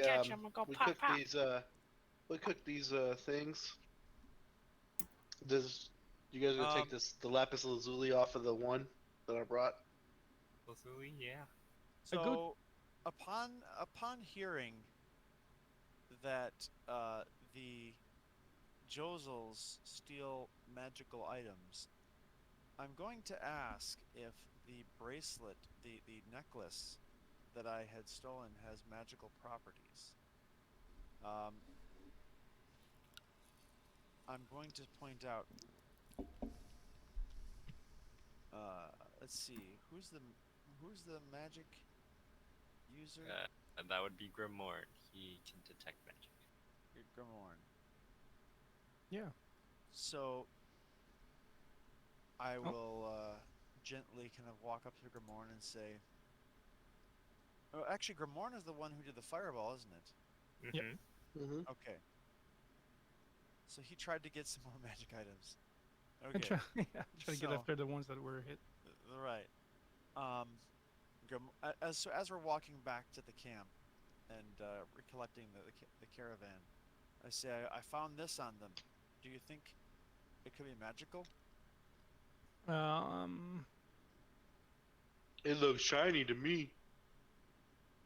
I can cast a spell to see, but I showed the lapis lazuli necklace. yeah, I'll cast the detect magic on him.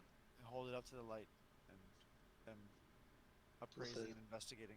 While we do that too, I say this might be more useful for you, Oren, and I give you this, and I put a card on your table. Hard on my table.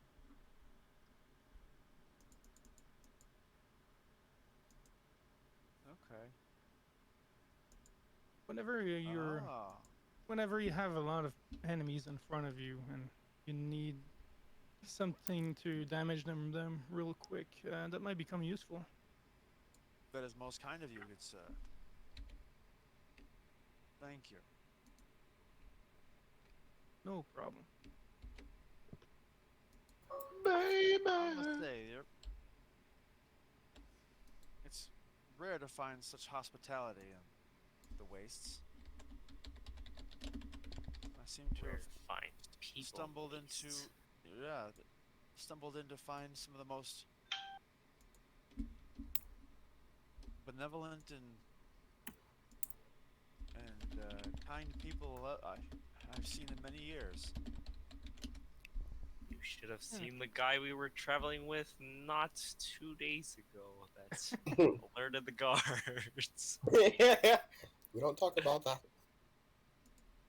Well, I've lived in these type of deserts for a long time, and life can be difficult. So we've been all slaves for some time as well, and almost all died and lost. I'd never be a slave. How many times have you been a slave? Were you born a free man? I'd no be a slave. I have to fight for my freedom. We fought for our freedom twice, actually. I get a little offended when you guys say we were slaves, because I say no, I'm no slave. I know, slave. We get to see the angry giant. No, no. I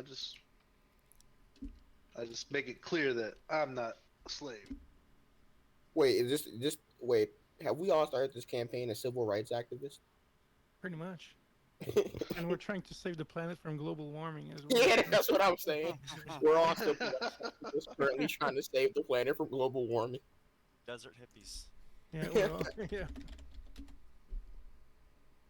Everyone's Yeah. characters are super woke. Yeah.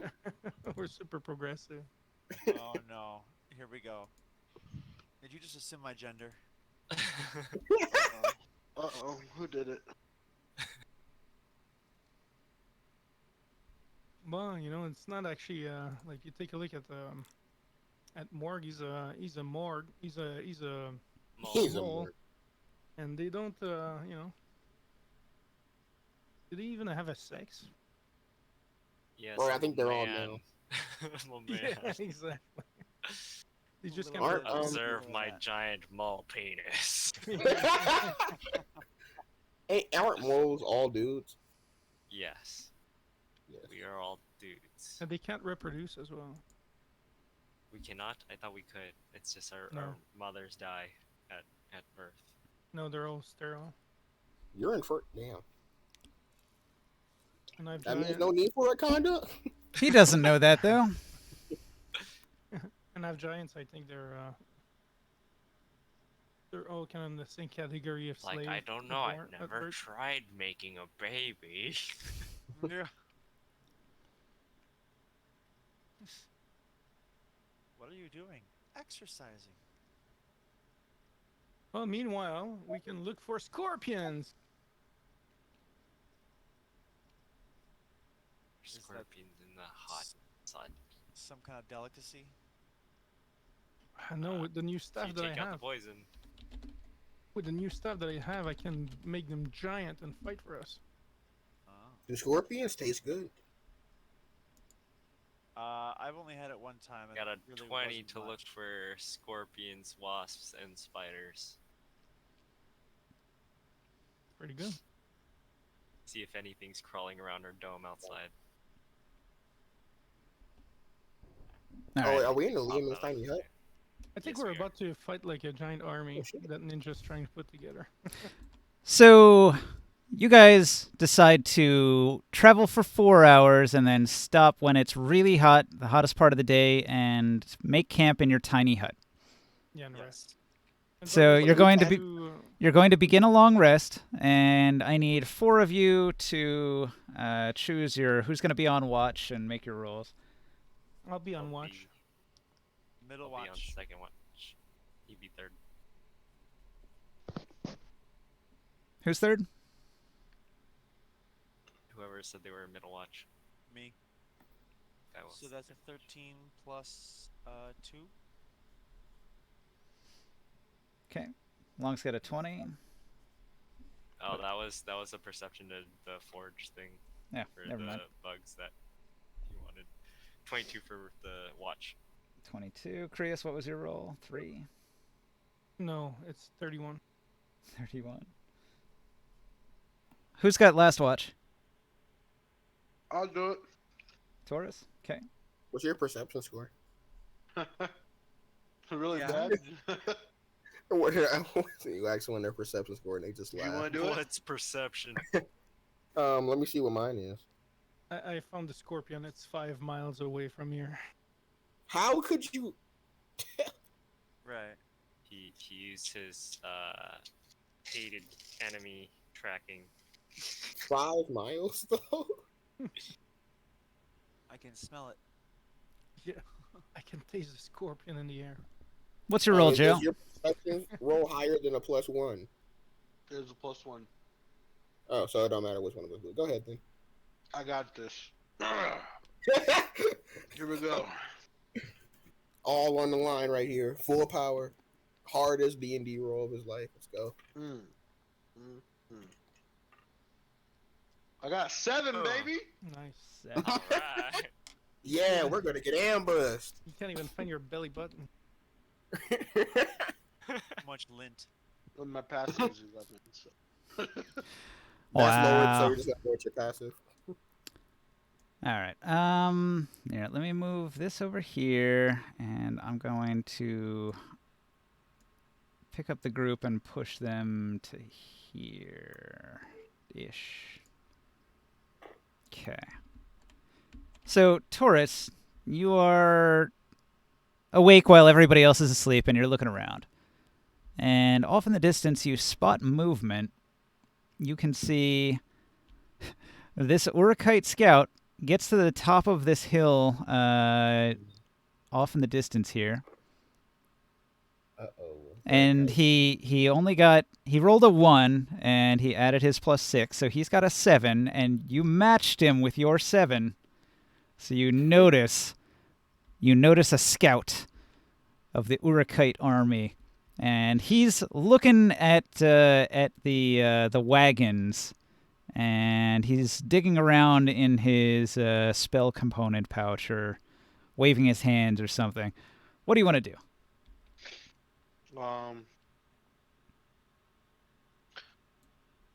Who's next to me? Let's see.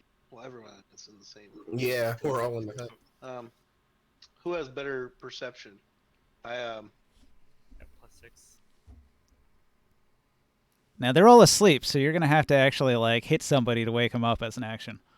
Wait, don't hit us. Just gently shake us. Oh, was it a stealth check that we're doing? Now you're Or sleeping. Perception. Okay, that was our perception while we're awake.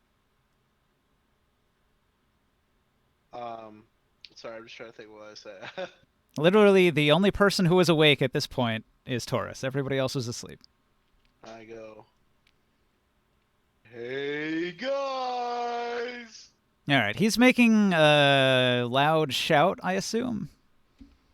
So everybody can make a DC 15 wisdom perception check to see if it wakes you up.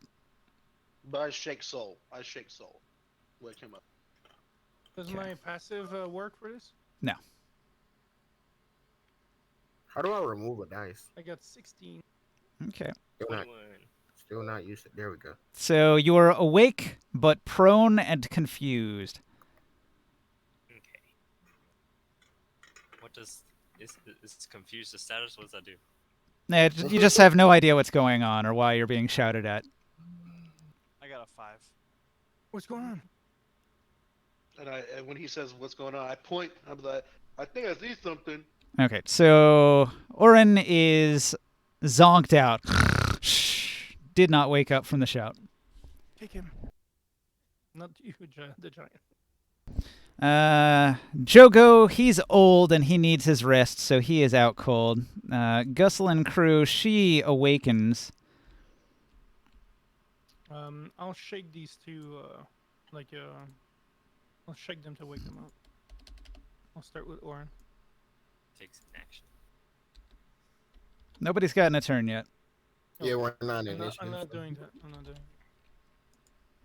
But I'm Technically, it's Taurus Maximus's turn, and then we're going to roll initiative. Mortal combat. But I tell them. So this is just on Taurus's turn. We're just seeing if his shout woke anybody up. It did wake up Gusselin. It did wake up Grimorn. He kicked Soul awake. And Morg, did you roll? I did. It was a 15 +6 for the Okay. perception. So that means you are awake but prone. I walk up to him and I The bend 21 down. was my new perception. Initiative. I bend down and I go I lick my finger and I go. Wet Oh. That's your interact? That's your free interact to Wet Willy? Yeah. Okay. Ear. Okay, I hit the reset on the initiative so everybody can enter your initiatives. I point. I be like, look, someone. It looks like someone there.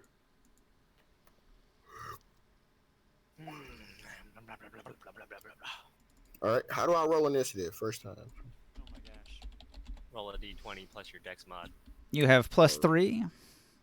So D20 +3. Did we get that long rest or no?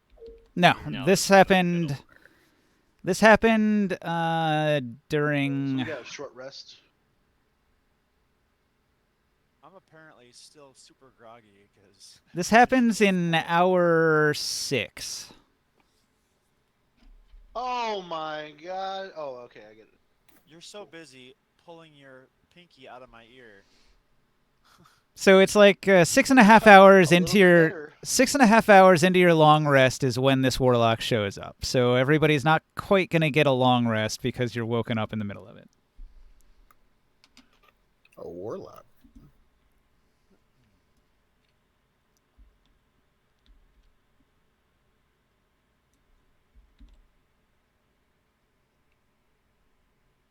All right, has everybody rolled? Uh-huh. There we go. So, Long, you are lying prone, but you are awake, and you're not quite sure what's going on. So what do you do? I'll get up and I'll look in the direction that Taurus Max is pointing. He's only got a 7, so you probably spot him. Yep, with my passive, and I'll be like, God damn it, how'd they find us? I was using Pass Without a Trace for hours. And I will. Is that it? Who else asleep? But you fell asleep. Gosling Crew's awake. Gusselin Crew is awake. Jogo is sleeping. Oren is sleeping.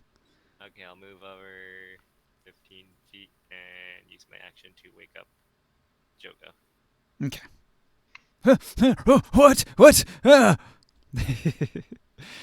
Urkites are here. Wake up! Oh no! They found us. They're in the trees. After I wake up Orin, I go to wake up Ghostly Stop Crew. hugging the Drossel corpse. He's Hey, already do that. wake up. Oh. She was- I help Orin up.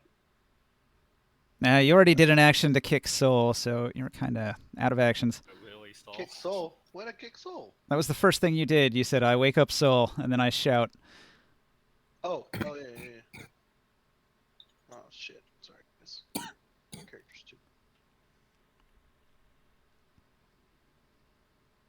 You're back down. All right, so Morg woke up Jogo, moved, saw the enemy. Now, Morkan, when you awake and you scan the horizon, you're going to spot the warlock that nobody else saw. You're the only one who sees him. The one in the tree. Where? The one in the tree over here, yeah. The others see this guy on the hill, but nobody else sees this Urukite scout. Oh, should have got it bolted that one. Okay. Oh, you're inside the hut. Yeah, I'll step outside. And then, sorry.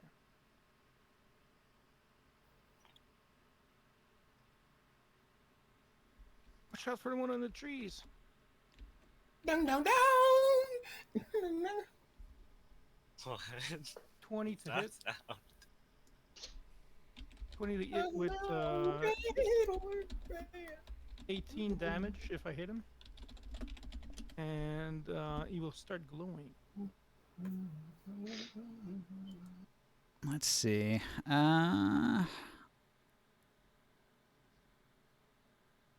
Yep, that'll work. 18 damage? Start glowing if somebody else attacks him, or if it's me, like depending on the first attack that hits, that goes to him will come with advantage. Does it reveal him? He's glowing. He has a shine of radiant energy around him. But mechanically, I think all it does is advantage, right? Yeah. So they still have to get a 16 to spot him. But there's a glow on him, though. Isn't it like fairy fire? Yeah, spells Fairy only do what the fire. spell says, and it's pretty limited. Fairy Fire, it says it actually removes invisibility. It's a dim light glittering on the target. Not enough to reveal him. He's still pretty well hidden and camouflaged. Well, you would have seen my jolt of. Yeah. We know the direction yeah, he's in. exactly. Yeah, Okay, that's what I mean. so you're aware an enemy is in that direction, you just haven't seen him. He's Mhm. in the bush. So, Sia, Uh, you are awake but prone. What do you want to do? Do I know he's there? So you saw Grimorn shout that there's an enemy in the trees, and he took a shot, but you can't see him. Your passive isn't high enough. You can see the Urkite scout that's on the hill beyond the wagon in this direction. So what do you want to do? How far is? How do I measure on this? So there's these little posts There's one here, and there's one. Where's the other one? Where's the other measuring stick? There should be a second measuring stick. What the hell? Well, where am I? Oh, right here. That does not tell me that I do not still not know. Okay, you are here, and he is here.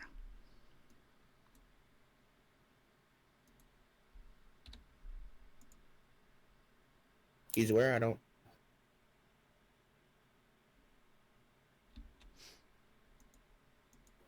Oh, this thing right here.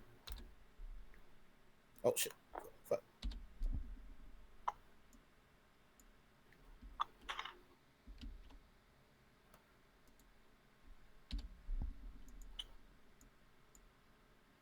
So that is 120 feet. All right, then I am going to cast.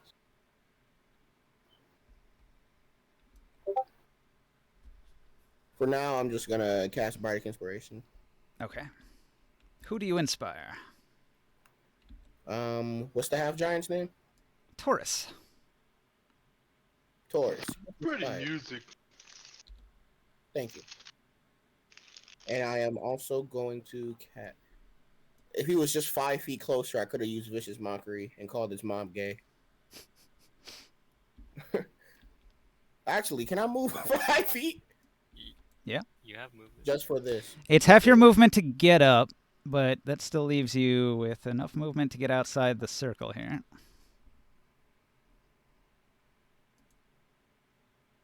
And I want to cast Vicious Mockery, and I want to call his mom gay. I have two dads. Wait. I don't have a mom. Your mom's gay. I have 2 dads. No, no. If a creature using the next one. It's a how much damage? It doesn't really. No, that's minor. I'm reading the wrong thing.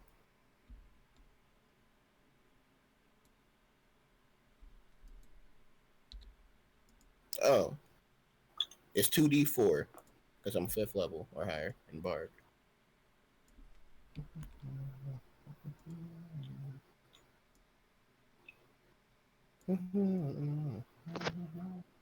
See you there.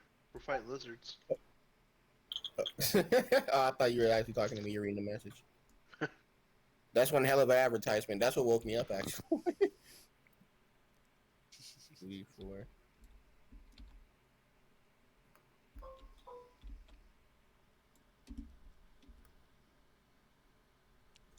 I rolled. Where'd the d20 come from? Fuck. Hold up. That's not accurate. What's that, a wisdom save? For Vicious Mockery.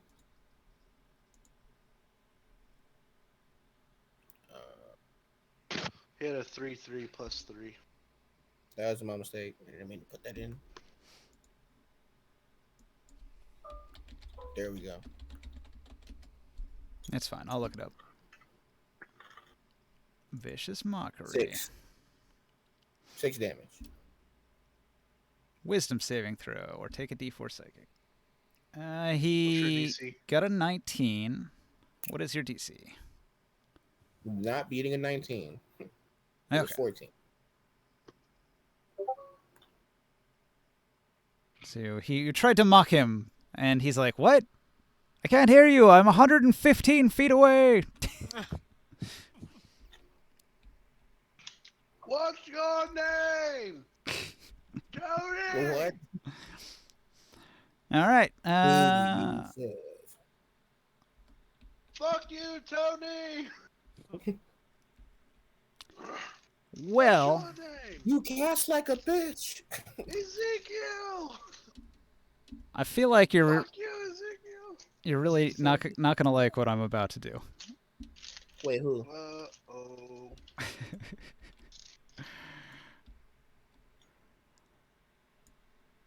That a Fireball. fight?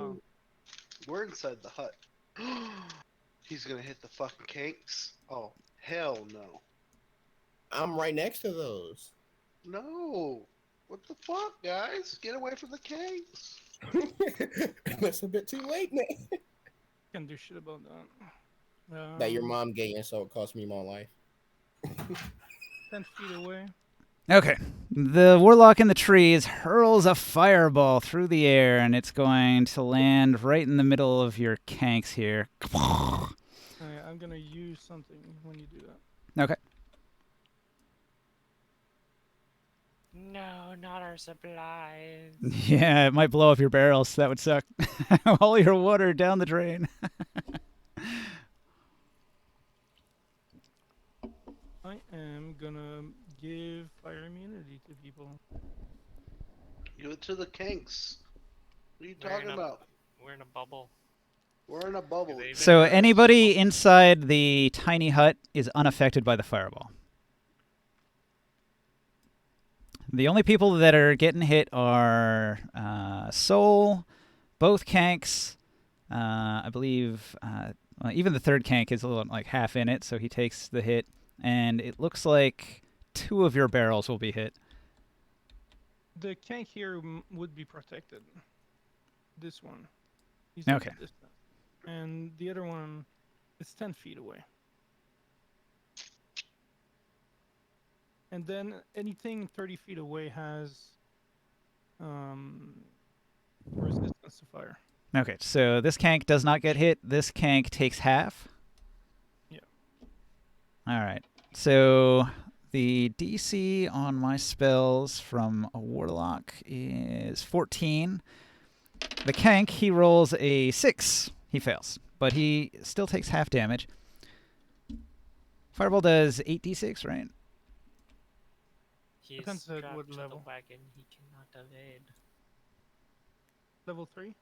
Yeah, it's a 3rd level. 86, yeah. Okay. Hanuman's power strikes down like a meteorite, dealing 31 damage, reduced to 15. It's a large creature. Oh, I'm pissed now. Okay, so I forget how many hit points a kank has, but I think he survives that. Let's see here. Barrel 1, 15 damage. Wait a second. The barrels were on the back of the card, by the way. Okay, so 2 of your barrels took damage from the fireball. Alright, I'm back. And 1 of your kanks took damage from the fireball. The other kank, the armored kank back there, he rolls a 11. Hang Do I on. get hit with the fireball?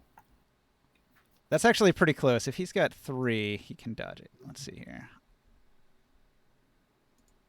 What is a kank's dexterity? Ninja? What? Do I get hit with the fireball? Yeah. Roll a dexterity save. Alright.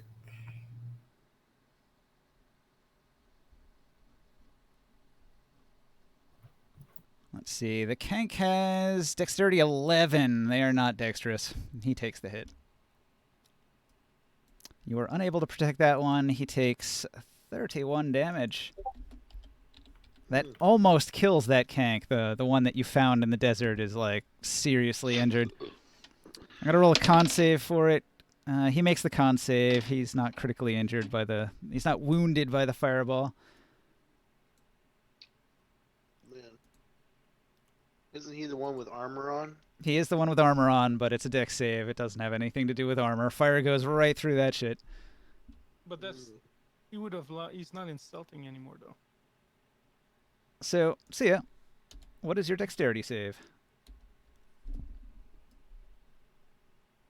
25. All right. You take half damage, so you take 15 damage from the fireball.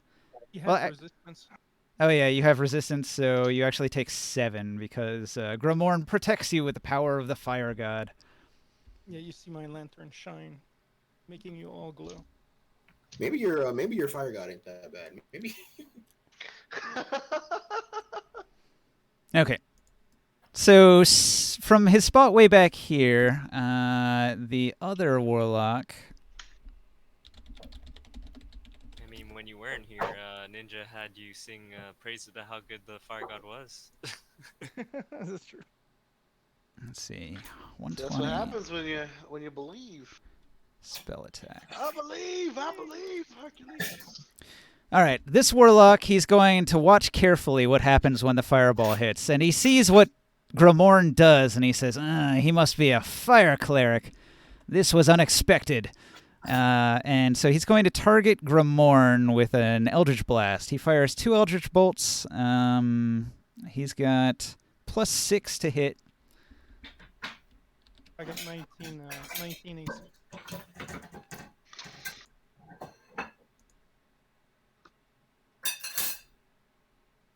No one's cleaning Joe, dishes. oh, that's Sia. See, is very loud. Look at that. He's got a crit fail and he's got a 20. The 20 hits, the crit fail does not. Well, hang on. Which one was first? The crit fail was first. Let's see what happens with the crit fail before we go on to the second attack. He lost his hand. That would be useful, wouldn't it? Yep.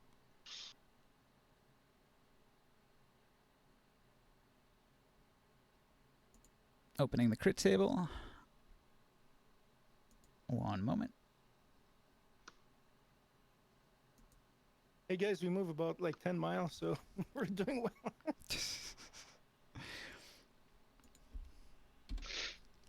Okay, magic attack, critical fail. And it says, you're so wrapped up in your spellcasting that you forget you're fighting a battle. All enemies have advantage on their attack rolls against you until the end of your next turn. Ouch. So does that mean he doesn't attack me? It does not mean that.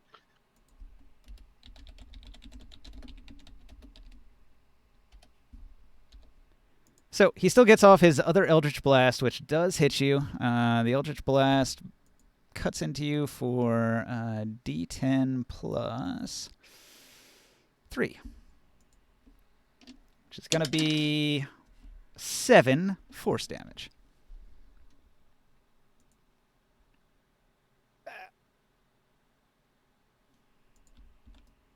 And he curses that he fumbled his first Eldritch Blast. He thought for sure he could do something about that fire cleric. All right, both of my warlocks have gone. Taurus, what do you do? I turn, and as I turn around, the fireball impacts and hurts the kinks, and I get really mad. They hurt my cakes that I've been drinking their nectar. Yeah, especially the one that's to your right. That one is like in serious critical pain from all the burn injuries on it, and it's about to drop dead if it takes any more damage. I use my my bonus action to go into rage. And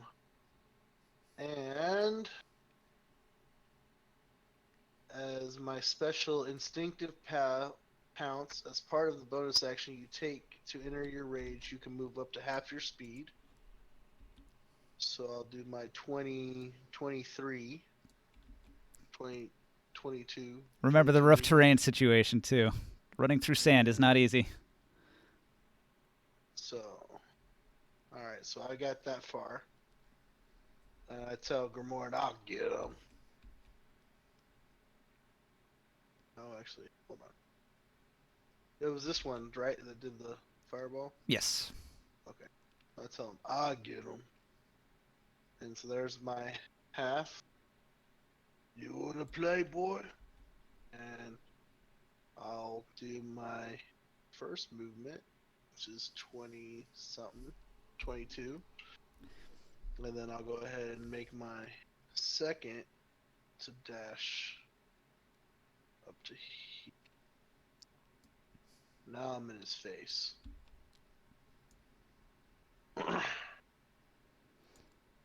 So you can move like 45, right?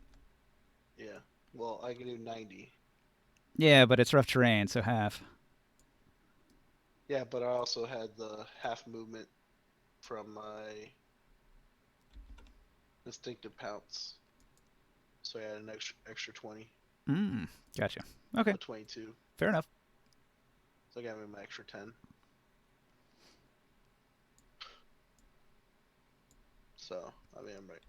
All right, you close the distance, and this warlock sees this like giant charging half giant wielding a huge weapon coming his way, and he's like, "Oh fuck!"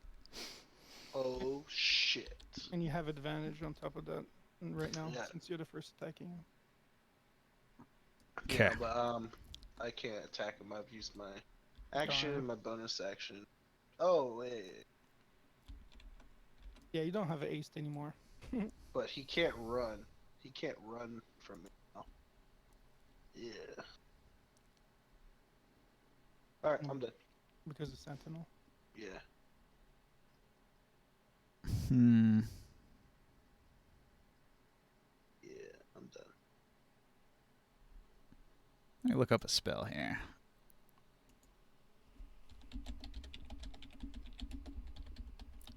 Find out what the range is. All right, so Gustle and Crew gets up 15 feet. She moves just outside the sphere. That puts her at 25 feet of movement. She doesn't have enough movement to go any further than that. Let's see. Can she target the enemy from where she's at?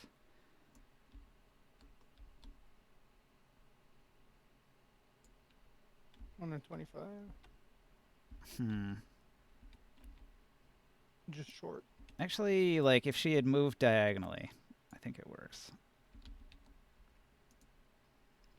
120. So she moves diagonally to here, and it's just within range of that Urukite over there. All right. She's going to begin chanting magic words and moving her hands in a hypnotic pattern. You tap into the nightmares of a creature you can see within range and create an illusory manifestation of its deepest fears. All right.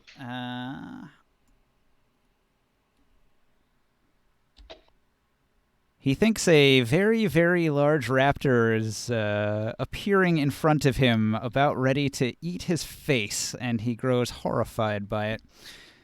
He makes a wisdom saving throw. And I rolled a 17, so he actually made it. So 40-10 psychic damage. On a successful save, the spell ends. So he actually doesn't take any damage, and the spell ends. So that actually sucked. Wait, he doesn't take the damage at all? None.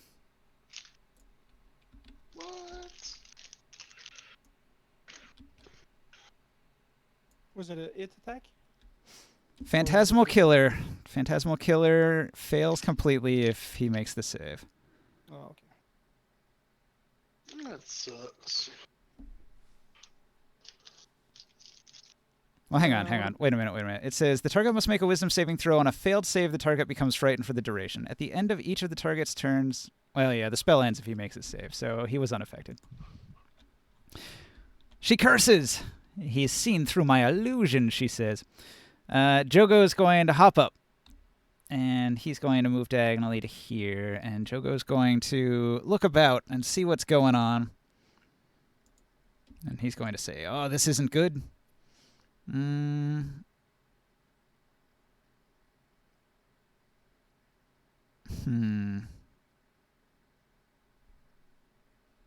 me look up another spell.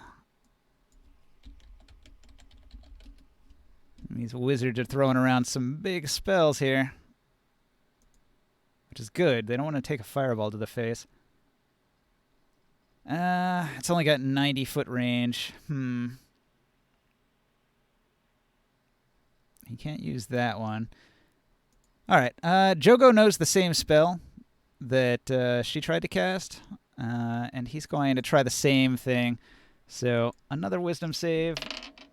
This time it's a 13 plus... Let's see, what's his wisdom? 4. That's a 17. And Jogo's DC is 17. So I believe that is a save again. 2 phantasmal killers, and both have failed. Ain't that some shit? Oh, full wizard. I mean, those are pretty strong 4th level spells that they just blew, and they did not work. So that sucks. All you need is a good save. Okay, that was the Veil Alliance. Orin, what do you do? I want to run up. Well- like Taurus. First of all, you were prone, so it takes 15 feet of movement just to stand up. I will do that. And then I know that there's difficult terrain, so take me as far as I can go towards them. I don't know if I can get off a dagger attack at this range, but if so, I would like to roll for that. Probably could go up to here. You need to be within 60 feet, right? Yeah.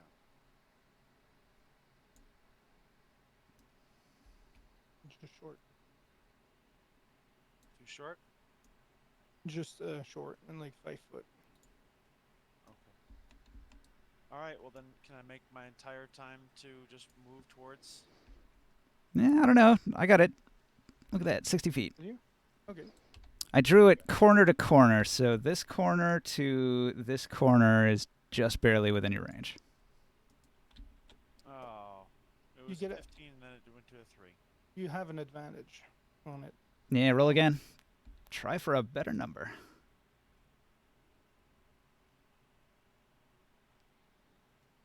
Guiding Bolt saves the day. You got a crit hit. That is a crit hit. So I don't have to roll a confirm? Nah, we don't confirm in 5e, thankfully. Okay. And there's also an extra Grit and Glory effect. Weapon attack, critical hit. You're able to maneuver towards your opponent while attacking and attempt to harass them. After your attack, you can choose to attempt to grapple your opponent if you have a free hand, or attempt to shove your opponent if both hands are in use. Yeah, not very good. More of a melee benefit. But you still get to hit, so... Well, I can, in the flavor of that, just close the distance some more. I'll take that, please. well, it's not actually a movement. Okay. Well, either way, so that's a d6 and not sneak attack, right? So when you get a crit, it would be a sneak attack because Taurus Maximus is adjacent to the enemy, and that allows you to get a sneak attack because he's distracted by the threat of this half-giant barreling down on him. So what you're going to do is you're going to roll your d6, but then it's a crit, so you roll an extra d6, and then you add all of your sneak attack dice twice, right? Yeah, sneak attack dice get doubled. How many sneak attack dice do you roll? Wasn't it 4? So you're rolling like 10d6 right now. Yeah, roll 10d6. Okay. Oh, plus your So- dex, damage. Yeah, 10d6 plus your dex mod.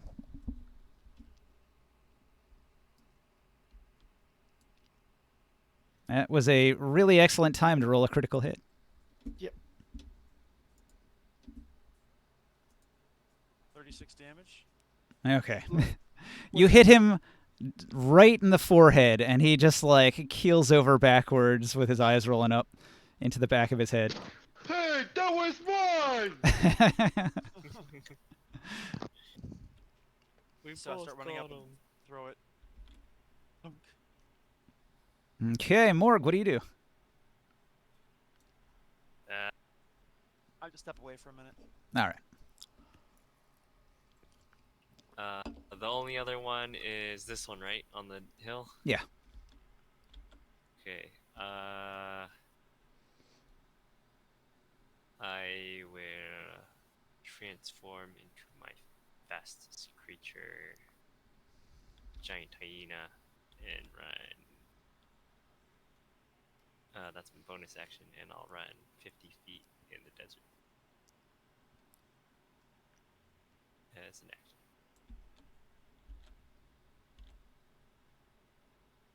All right. Moving as fast as you can through the deep sand. It's like running through snow. Have you ever tried to run through snow? Nope. Yes, many times. It's really not easy. Yeah, it's a lot of fun.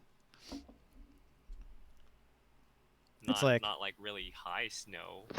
It's like the Should've sand said is something about flying animal. the sand is like a couple feet deep. Your feet sink into it as you're running, so you're really running against the sand that closes in around your feet.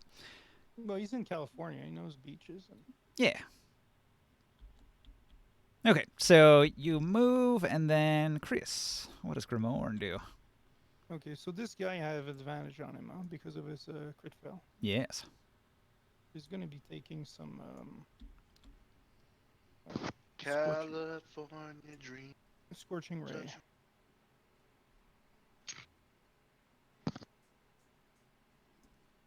Yep. 110 feet. Scorching rail work. A higher level.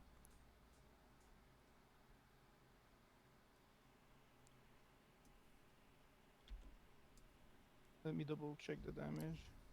So there's 4 bolts shooting out of my hand. Mm.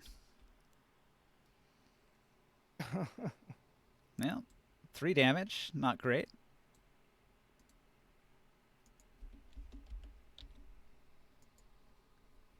Um, 7 11, more. 11. I'm pretty sure I fell. Do I hit with a 17? A 17 hit. Yeah. So he will take. Ah, shit, these rolls suck. Actually, it's not too. 3 and 7. Do you add Yeah, anything to 47. those? I did not trigger my fire ability, to do more. So So what's the total damage? actually, I should have. Damn it, because he would have taken. Okay, little question there. If I choose, the ability where I had my modifier, would it count for each one of my bolts, or would it count for all of them? Each bolt, yeah. Oh my god, that would have been like an extra 15 damage. Ooh. But he's just gonna be taking 15 damage. Okay. Fire damage. 15 fire damage.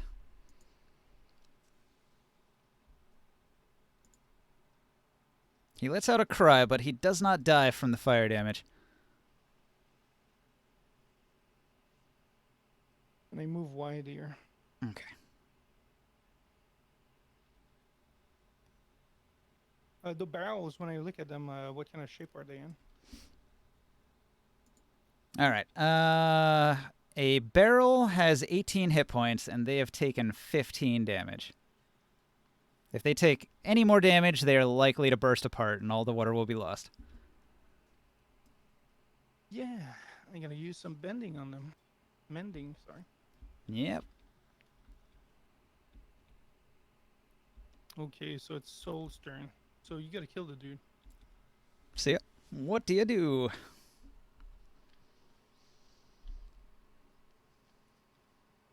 See ya. You're muted. You are muted. See ya. There we go. Discord was refusing to let me unmute for a moment. All right. All right. So who's still alive? The warlock on the hill in the distance. The guy whose mom I called gay. That guy. Mm-hmm. Yeah. He couldn't hear you the first time. Do you want to try to viciously mock him again? How close can I get him? You can move 3 spaces closer. So let's see. 5, 10, 15, 20, 25, 30. That would put you here. And how close am I? Because distance is 95 feet. 95. Don't you bring my mother into this? Okay, how do I get?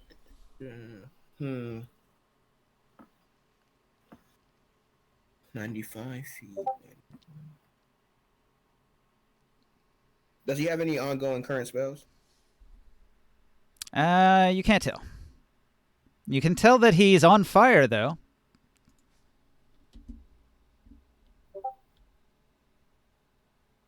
All right, I'm just gonna try to vicious mockery again. Okay. Wisdom save. He's got a 15. I think that beats your DC 14.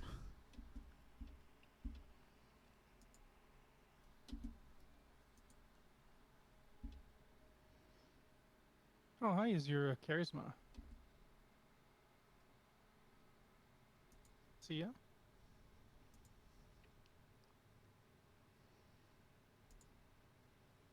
Anybody? Maybe he's looking. I thought it was muted or something. Like, all right. See ya. Oh, peer-to-peer session fail? That's not good. He dropped out. Uh-oh. Hey, you might want to save Joe.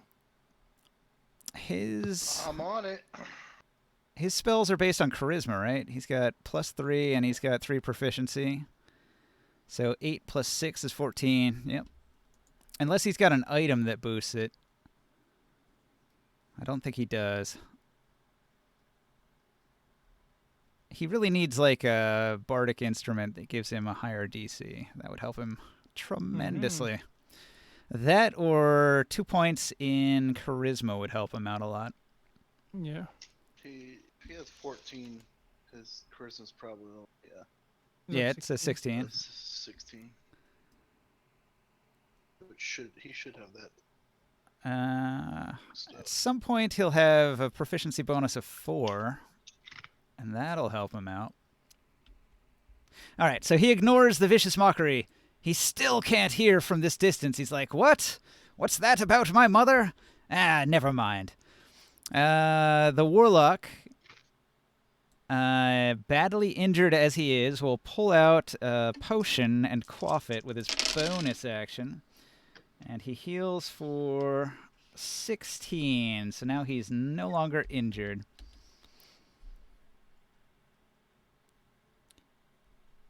Alright, so all of his terrible burns instantly heal up from... well, it's not a potion exactly. He very quickly deep throats a banana of healing and is recovered.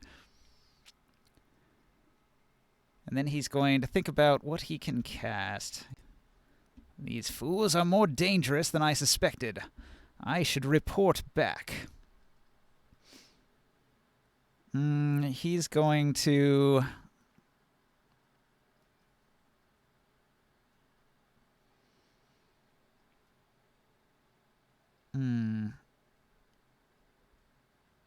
He's going to do a thing.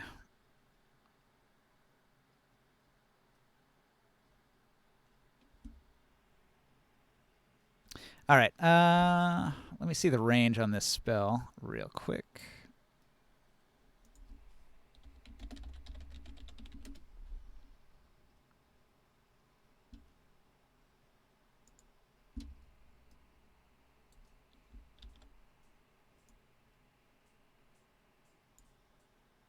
No, that's not going to work. He will throw 2 Eldritch Blasts at Grimorn.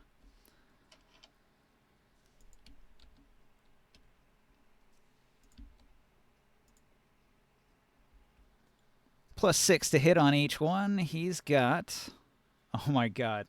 How does this keep happening? Alright, his first Eldritch Blast is a crit fail. Nice. You're so wrapped up in your spellcasting, you forget you're fighting a battle. All enemies have advantage again. Sweet. The second one is a 22 to hit, and it does a d10 plus 3, which means it hits Grimorn for 12 force damage. And then he's going to move. And he goes 5, 10, 15, and starts running away down the hill to go report back to his commander. Okay. I'm not going to let him get away. Taurus, You what must kill it. what do you do, Taurus? So when this one went down, past 6 seconds, I go, "That was mine!" And I, since I haven't taken any damage or dealt damage, my rage wears off. And then I get really mad because I'm like, I thought that was my kill. And then I see this one, like everyone's shooting at that one. I'm like, I'll get that one then. And I'll rage again. I'll rage again, take my free 10, How much can you 11. move? And then I'll do my. How much can you move total? I can move 110 before. So Actually, I'm sorry. 55. 111. I can move 111 before cuts. So you half it to 55 feet.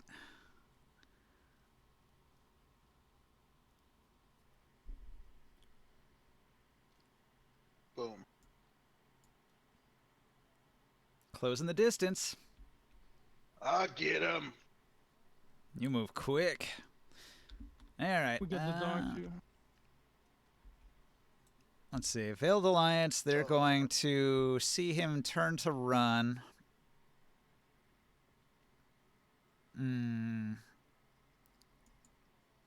Let's see.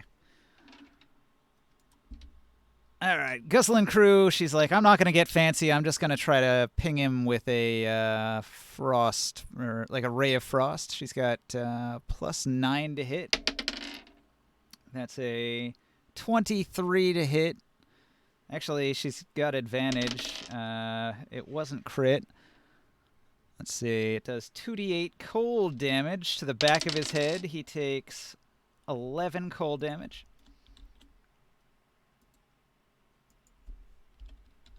He lets out a cry of pain. She's going to move a little bit up. Jogo is going to move over to here. He's going to duck down to peer through the under part of the cart. Take aim at the fleeing enemy. He's got Ray of Frost cantrip as well. And so with advantage, he's got 23 also. And it does 2d8 and hits him in the back of the head for 9 more damage. Putting him at 20 cold damage. His head is encased in icicles, making it look like he's got some blue Dragon Ball Z hair sticking out the back of his head. You got massive brain freeze. Massive brain freeze. He You better not screams. kill him. He screams in pain, but he does not die. That's the Veiled Alliance. Oren, what do you do? Another dagger crit. He's got to get close. I don't know if he can do it. Are you back, Oren?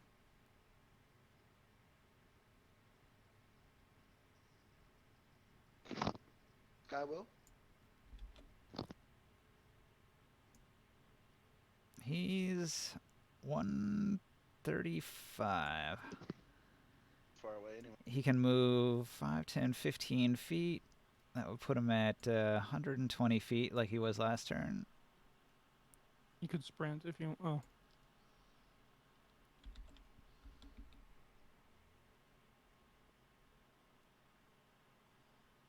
Well, he's got a 120-foot attack, I think. Let me double check that. he's right on it. Damn it. No, it's actually 60 feet. He's got to get a lot closer. Mm-hmm. You'll have to sprint.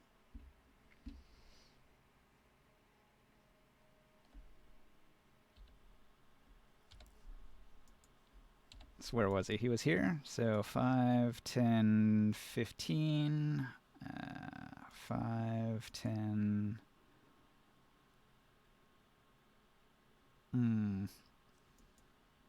Yeah, he can't really do that. Let's see.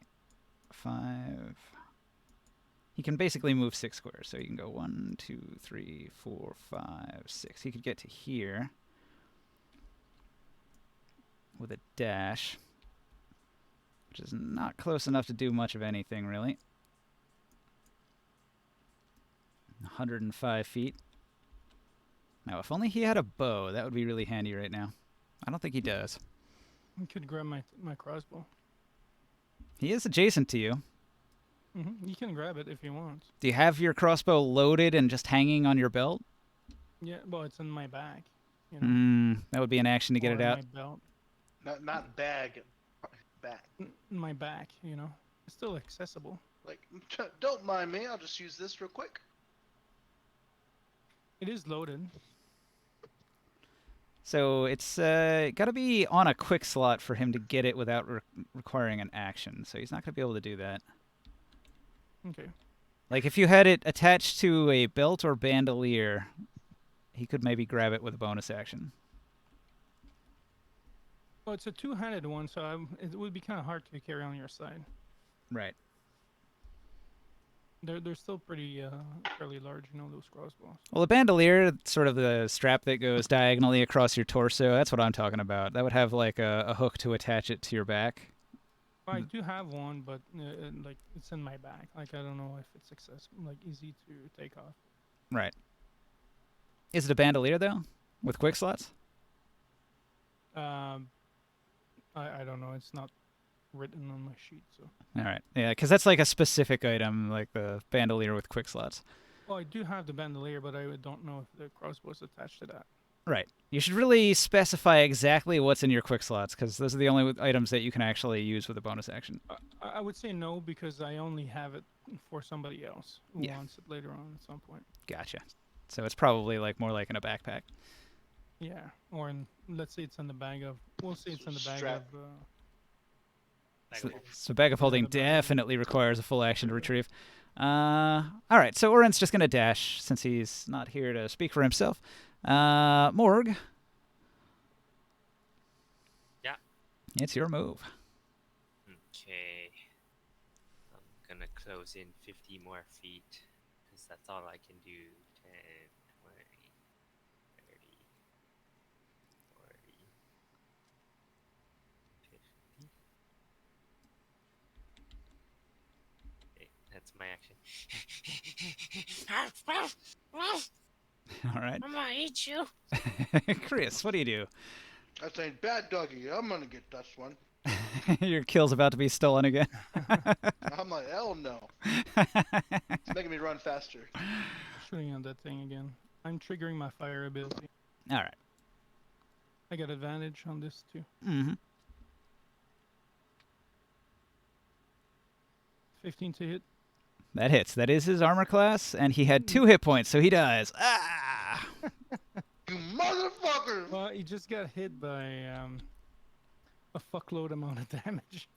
So you just have to land an attack. So just get close to him and hit his unconscious body to finish him off, and you can continue your rage. And then technically you got the kill. He was only knocked out by that. He's still got death saves to make, and you could totally get the hit on him. Well, he actually took I can he make it. actually took 12 damage. Well, since I didn't take a any damage or deal damage, my rage would have ended. So I do my rage again, and I run, and he's mine. Fucking Well, you just have to hit this turn for your rage to continue, right? no. If I didn't take, so I used my rage. I have to deal damage or take damage. All right. Gotcha. So that did end. Don't break what's on him.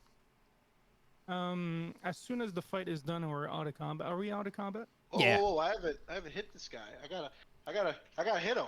Hold on. Let me roll a hit.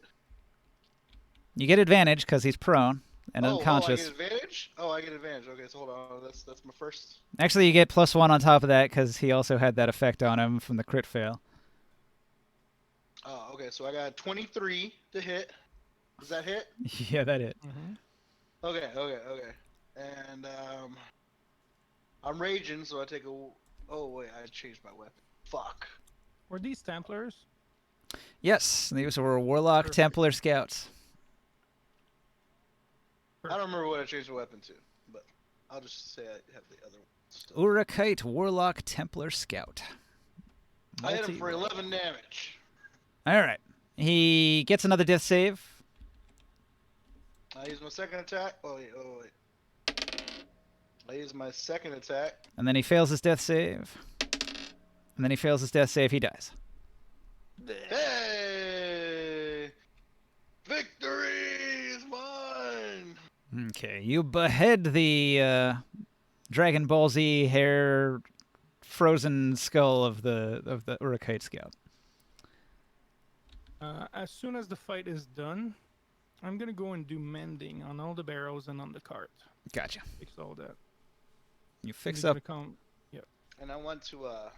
Does he have? Can I see anything shiny on him? Yeah, I'll do loot in a moment.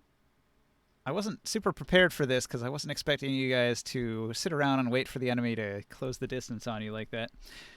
In the meantime, let's say if I see anything shiny, I'll pick it up. But I'll take his Bring- head and I put it on the end of my halberd, and I come up to this hill and stand on the hill and say, "I got him!" Like, "I Bring the got body him!" back. Bring the body back. Oh, okay. And I come over and I pick up the rest of the body and I just start walking back. All right, now hang on. Let's stay in turns for just a brief moment here. So you've got a situation, right? So the cart is on fire. So who's got a way to put fire out? Stop, drop, and roll. I can do a control fire and reduce it to a bare minimum, and then just spit on it. Snuff it Okay, out. you snuff it out with magic. Gotcha. I run towards the cart. Yeah, I'm trying to Put fix some them. dirt on it. I'll untransform and I will help mend after the fire's out. I start walking back with the body. Mend repairs a single break or tear in an object you touch, such as a broken chain link, two halves of a broken key, a torn cloak, or a leaking wineskin. Yeah, I guess that counts for barrels. You know, No larger you- than 1 foot in any dimension. It can also heal objects. Yeah, that's what they're using it for. I think it'll work. Can we do it like a bunch of times to Yeah, do? they just have to like, do it Yeah, on it's a one cantrip. Piece board? of wood if possible. It takes you. If It takes you necessary. a minute each time. When I get back with this body and drop it down, I say, "I'll go get the other one." Let's see. I'm gonna say the damage made the barrels leaky, and because it takes you several minutes of mending, they leaked out 6 gallons of your water. Somebody drink. Well, it's, like a well- it's in a puddle, right? Yeah. On the ground. In the cart. Yeah, in the cart. Oh, in the cart. Yeah. Yeah. I'll get a cloth and then I'll like soak it up and then like wring it into my mouth. When he told someone to drink, I said, "Okay," and I go walk up and start trying to drink some of the water. You're just like Always the water. licking from the bottom of the bottom of the cart. You I know just the- avoid splinters or anything like that. I'm just kind of like the big pools, like. The Kinda Kanks like- could have done that too, you know. It would have still not been wasted. And that really would have ruined your day if a bunch of your water barrels got blown up by a Mhm. fireball. Yeah, we'd have to go back. Yeah. If it had done 3 more damage to those barrels, oof. Well, our rest got interrupted. But Well, I can make a sacrifice to my god with these bodies. They're bodies of enemy, and maybe he will grant us a easier travel. if our rest was interrupted, how much time do we have to do to make up for that interruption? Or do we have to do a full rest? You need 2 more hours of rest. Because that fight was just a small fight. It wasn't crazy.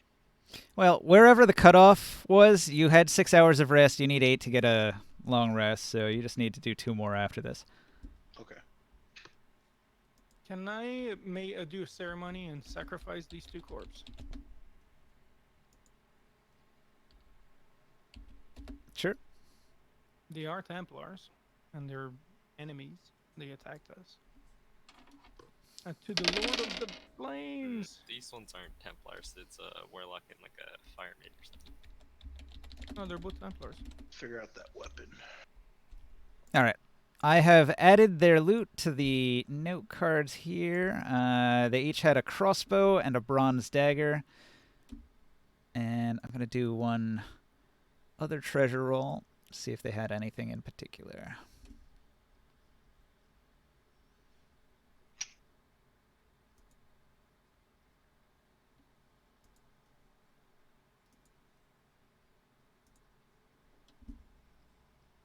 And is Sia? I will ask Sia if he can give me a bardic inspiration.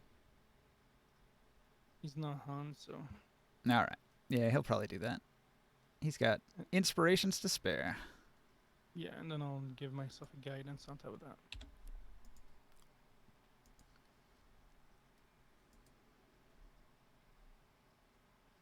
Those are the dice. So I'm gonna get a +9 for that. I'll let you finish the loot though. Is Skywheel, are you back? I'm back. Yes. Hey, I got this decent crossbow, and I think you might want it if you want. Like, in a case like this one where the enemy's pretty far, Mm-hmm. like you hadn't like when the ninja was moving you, it's like we're hoping that you can grab the crossbow off my back pretty much, but it was impossible. But that would probably allow you to give it a shot from that distance. Does this say on the card +5 to hit? Was that? Nah. So I just copied these Just off reg- the just monster. regular. This is the monster's attack bonus, so ignore that. Oh, Okay, never mind. but the crossbow I have is magical. Hmm.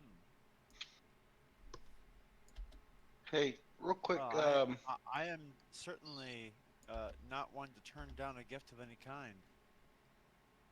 Because I don't use weapons, so we did get that large bronze swatter, didn't we? The weapon in the shop. Water? Yeah, you got that. Just making sure. yeah, I did buy it for you. Yeah, I never added it to my character sheet. I thought I was gonna do that, I guess.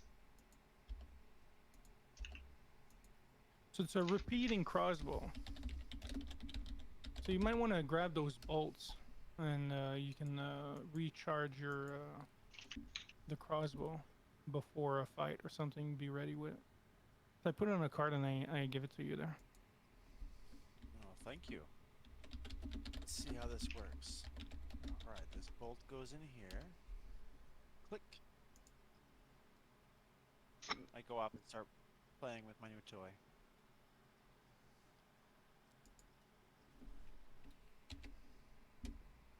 It's a lot more useful if it's used. Yeah. Like, I was keeping it for somebody else, like the ranger, but I don't know when he's gonna come back. So with your dex, I think you're gonna be quite good with it.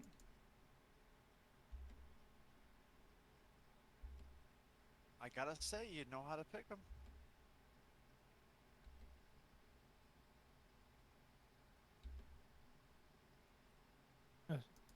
Is that a two-handed with finesse? What? Am I reading that right? Hmm. you have a crossbow in No, hand? it's higher Oh, thank initiative.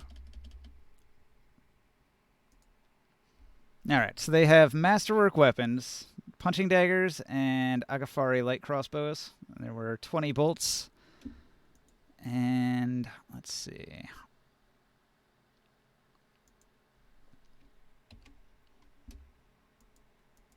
One of them had a bronze earring set with obsidian gems, and the other one had this cotton cloak.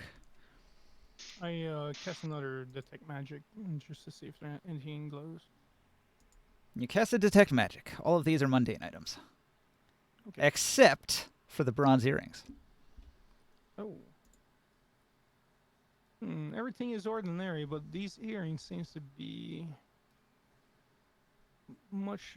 They do have some Kind power. of magical glow do they have? Is it Blue. yeah, it's a standard. It's a magical item, but I can't identify it. It is a weak blue glow. Maybe one of the wizard here can take a look at them and see what they are. But I won't was be able reading- to help with that. I was reading in D&D that magic items change their size based on the user. Yeah, not in my games. Well, at least not all of them automatically. Some of them will, some of them won't. I'm gonna roll perception to see if how far away the main group was away from the scouts. Okay. Well, I think it would be like wondrous items, I guess. Then. 9. All right. You don't see the cloud of smoke of the approaching army in the distance. Can I do my sacrifice? Sure. Roll your religion check. So do I get a plus for like who they are? They are enemy. They are Templars. They're not alive, but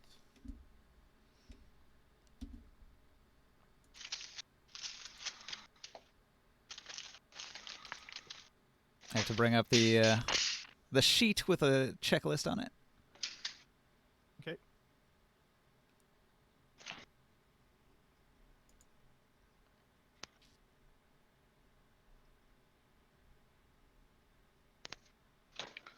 So, Can you share that with me by any chance? I don't have it convenient. Okay.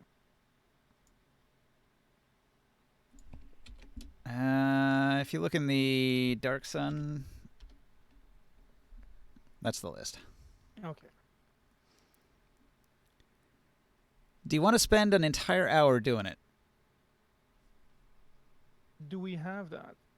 The enemy's closing in. These were just scouts. No, I'm not gonna take the hour. I don't think we have time. All right. You don't have an altar or shrine. It's not desecrated. It's not unhallowed. They're hated. In the And- presence of an agent of your deity or patron, no. You could say it's public if it's in front of everybody here. Are they counter-aligned? Well, hang on. It's got to be in the streets or on the steps of a public institution. Are there 10 people? How many do you got? 1, 2, 3, 4, 5, 7 of 6. us. Not enough. Plus the kinks. They don't count. Yeah. He wasn't tortured. He did suffer injury, so you can have that +1 for injured. What's your alignment? Chaotic neutral. Actually, am I neutral? Yeah.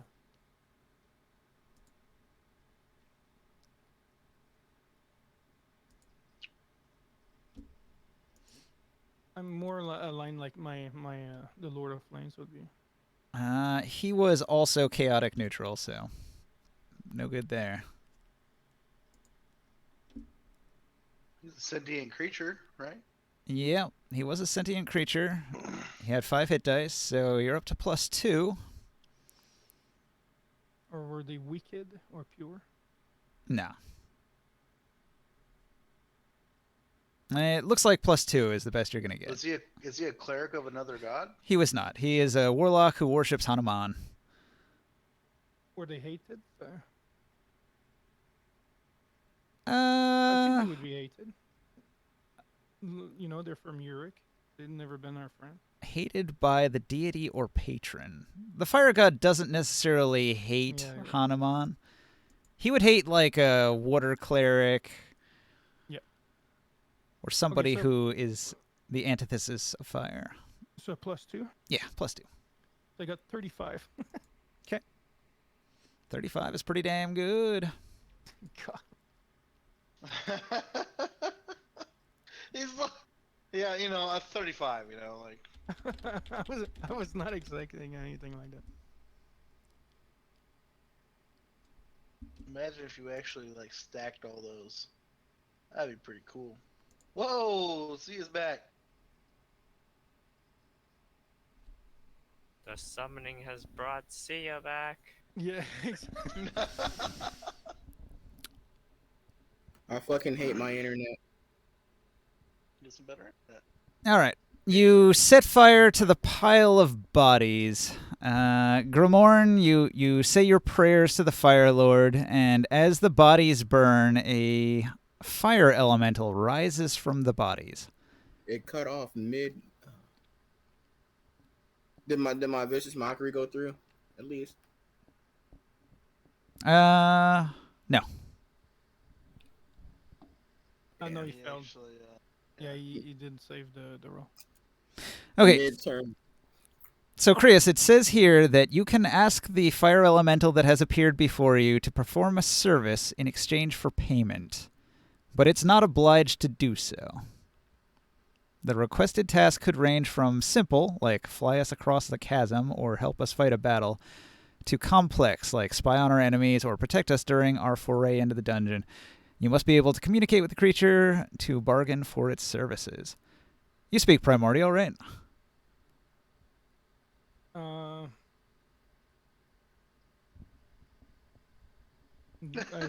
what the? He left. Oh, he's back. Not primordial, but I thought I wanted to speak the language of the Lord of Flame, so I don't know. I guess that might be it. Yes. Fire elementals speak Ignan. So if So you... I would speak Ignan. All right. So you'll have to speak to the fire elemental in the language of fire, Ignan. So you meet that requirement. Payment can take a variety of forms. It says here... Sounds like he's trying to recreate the sound of crackling logs in a rushing fire. Yeah. So it says here a task You're right. a task that can be measured in minutes requires a payment worth 100 gold, or ceramic pieces, I mean. A task measured in hours requires 1,000 ceramic pieces in value. A task measured in days requires up to 10,000 ceramic pieces per day. How powerful is this fire elemental? The fire elemental summoned is probably a full-size fire elemental. It's just like a level 5, like. It is a CR5 creature with 102 hit points. Does he have enough to like impact the people chasing us? Well, you could certainly send him to attack them. It would at least act as a distraction to slow them down. Maybe burn their camp. That would be something that requires probably hours. They're not close. Do you have something that you can offer it that's worth 1,000 ceramic pieces? Probably, but I don't. Is it worth it though? How much is a human soul worth? How much is a human soul worth? What? Huh? The earrings that you just got would be an acceptable offering. But what We do don't they know do? what they are. You don't know what they do, but the fire elemental would accept those. We don't know what they are. If I still want to you know that human soul. if you just want to give him like 100 GP worth of gems, you could have so him do there's something two- for a number of minutes. There's 2 crossbows and 2 punching daggers right there. Can we give him all of that right there? You could. That's about 1,200 worth. That would meet the requirement if you gave him the 2 daggers and the 2 crossbows. We can do that. Like, are you guys against that? I mean, well, that punching dagger, I didn't know if. Enjoy your cutting. I said, I don't know if Will would want one of them or not. No, I mean, they're both I'm- masterwork. The crossbow and the daggers, masterwork. You're at 931.25. If you could throw in like 70 ceramic pieces worth of gems in addition, Yeah, we can give him like 2. then of you the- then you could keep one of the punching daggers. We could give him 2 of the 2 of the bloodstone and keep one of the punching daggers. All right. Well, let's Yeah, delete well, I'm saying, them. Will, do you want That works for one me. of those punching daggers? I mean, it sounds like something you would use. Okay, I'll take one of the punching daggers, and I will supply one of the bloodstones from my necklace. Okay. And then we keep the bronze earring. We can get it ID'd. And then we can ask the fire elemental to go into their camp and set it on fire. All To right. ruin their day. The fire elemental that you have summoned with your religious ceremony bows to you. It accepts the offerings that you've given it. It burns them all to power itself up, and then it flies off at 100 feet per turn across the desert, and it will reach the enemy within an hour or two, and it will begin attacking them, bombarding them with let's see, fire attacks. It does Fireballs. Fireball. Fireball. it does 2d6 plus 3 fire damage, and if the target is a creature or a flammable object, it ignites for an additional 5 fire damage at the start of each of its turns. So potentially it's gonna fuck their water barrels up. It's doing about 28 damage per turn. It's got 102 hit points, so it takes them several turns to bring it down. It's also got fire form, so all it has to do is move through a bunch of enemies on each of its turns, and it does an additional 5 damage to each one of them. So yeah, it wreaks havoc on the enemy group. It sets fire to any items they had laying around. It swats a bunch of them for fire damage. It moves through them rapidly to set them all on fire. So Just fuck their barrels up.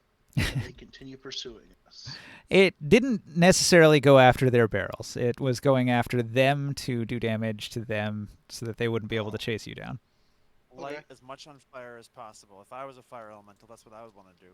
Yeah, catch everything on fire. It catches everything on fire. So you guys need 2 more hours of rest to get the benefits of your long rest here. That should give us enough time Yeah. now that we They'll have sacrificed. to try to figure out what the hell happened there. Guys, Yeah. sorry, but I'm gonna have to. It's 12:02. I have to. Okay. Yeah. Night. Do you guys want to call it there? That's a good Yeah, we place to take end our it. long, Yeah. long All right. So I'm still mad about mid-turn. Did I cut off mid-sentence for you guys?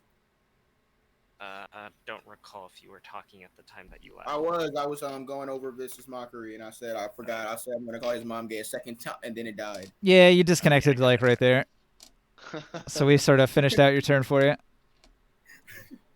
Unfortunate. Hopefully your internet will be stronger next week. Xfinity suck. Cool. I feel like I've been having internet trouble too. It's been real shitty. Getting a lot Do of we have any lag problems with spikes. Tabletop today? No, tabletop didn't crash, but just the internet was being sort of spotty. Oh man, guess what? What?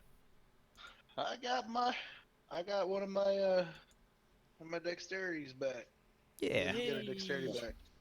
So if anybody needed to heal, you might want to spend some of your hit dice on healing. I am healing the Kank here at full. Okay. You can provide. The one that had 31 berries. damage, you Yep. do 31 healing to it? Yeah, easily. Okay. Does anyone else damage? Both of these kanks in the front had 15 damage. Yeah. Okay, I killed both of them with 3 of my level 1 spells. Okay. And you mended the And then, barrels and the cart, so all of the damage on the cart and kanks is gone. And then I heal myself completely. You're using healing spells and then resting? Yeah, pretty much finishing the rest and then getting my spells back. Gotcha. All right. So let me make a note here. You made it to the end of day 2. It's getting ready to Killed be nighttime, and forward we're gonna take off scouts. in the night, or we're gonna move during the night. Yeah, so yeah, we'll have to move. Summon some, fire warm clothing. elemental to attack pursuers. It did big fire damage to them. That was a 35 religion check. Sacrifice. Very good. This pleases the god of fire. Alright. They were delayed. They were delayed 2 hours by that. Yeah, that was aerial damage.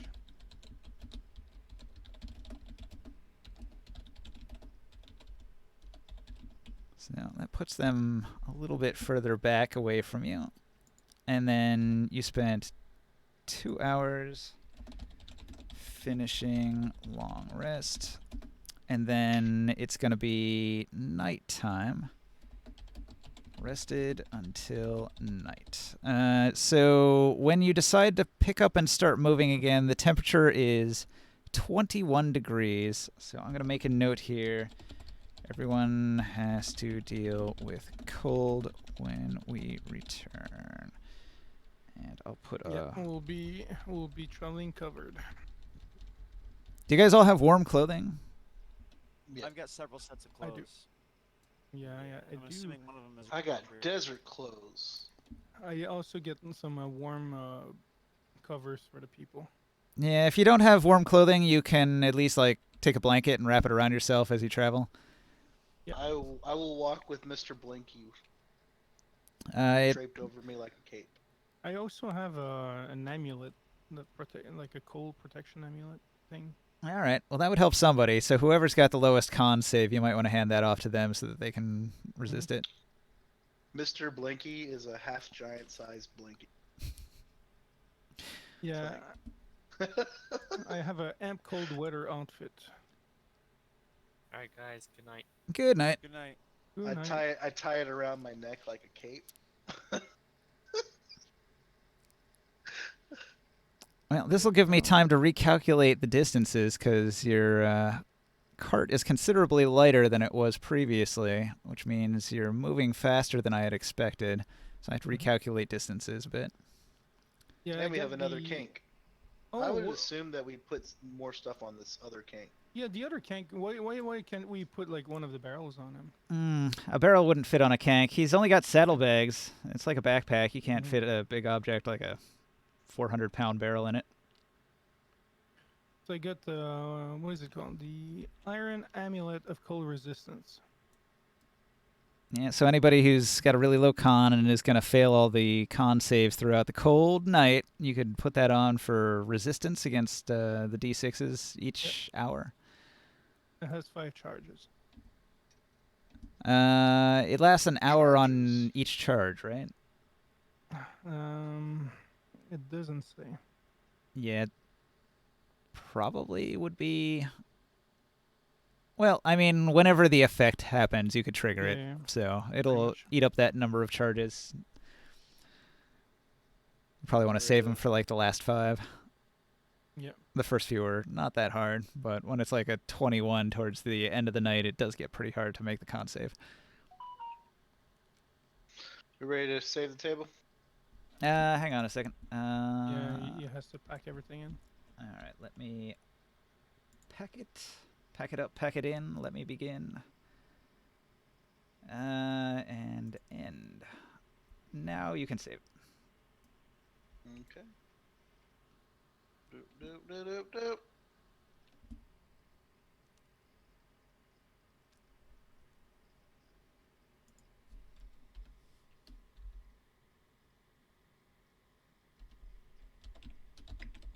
This is lag, so Joe, I'm telling you, the week time is very random and unstable. Like the weekday and like the Wednesday game, it's always like that. The Saturday game never have that issue. But it's good Yeah. it hasn't crashed, so it's a really good thing. But there's some week where you're gonna have like some weird fucking weather somewhere or whatever, and they'll have a bunch of updates and things like that. It'll make it very unstable. I've seen that workshop ID you sent me earlier, so I can upload that. There it is, 2752 body. You're probably not going to be able to upload to this one, but you can upload to the other one that you uploaded to before. And then I'll just open that one instead. Because I think it was just me and Krius that were on this one. Yeah, I think so. It's pretty useful to believing in a god of fire and to make some sacrifices. Yeah, that was a good sacrifice. Not bad, getting the services of a fire elemental out of it. Mm-hmm. Go and burn Oh, their I shit, got you know, slow access them down. denied. It's Hey, fine. if it can make it hard for them through their travels and like going through the deserts and all that, why not? Well, it really just gave us time for them to, for us to relax and get on our movement because we're about to put another 8 hours between us. Yeah. Pretty So much. we got ahead of them. Plus, they caught up to us a little bit because we rested. Now we're about to start moving again, and now they just got another setback. The scouts only caught up to you because you stopped early. Had you kept moving at the pace that you were moving, you could have stayed ahead of them. But if you slow down at any point, they will start to catch up on you. Yeah, but we're actually speeding up because we're getting lighter. Right. So Plus, now, plus their scout never came back.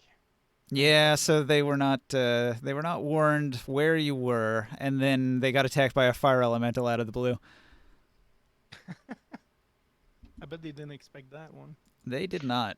so we'd be reasonably couple. Well, like the warlocks were surprised there was a fire cleric too. They were not ready for that shit. So we're probably at least a day ahead of them now. All right. All the setbacks. I will end the Twitch stream there. Thanks for watching out there.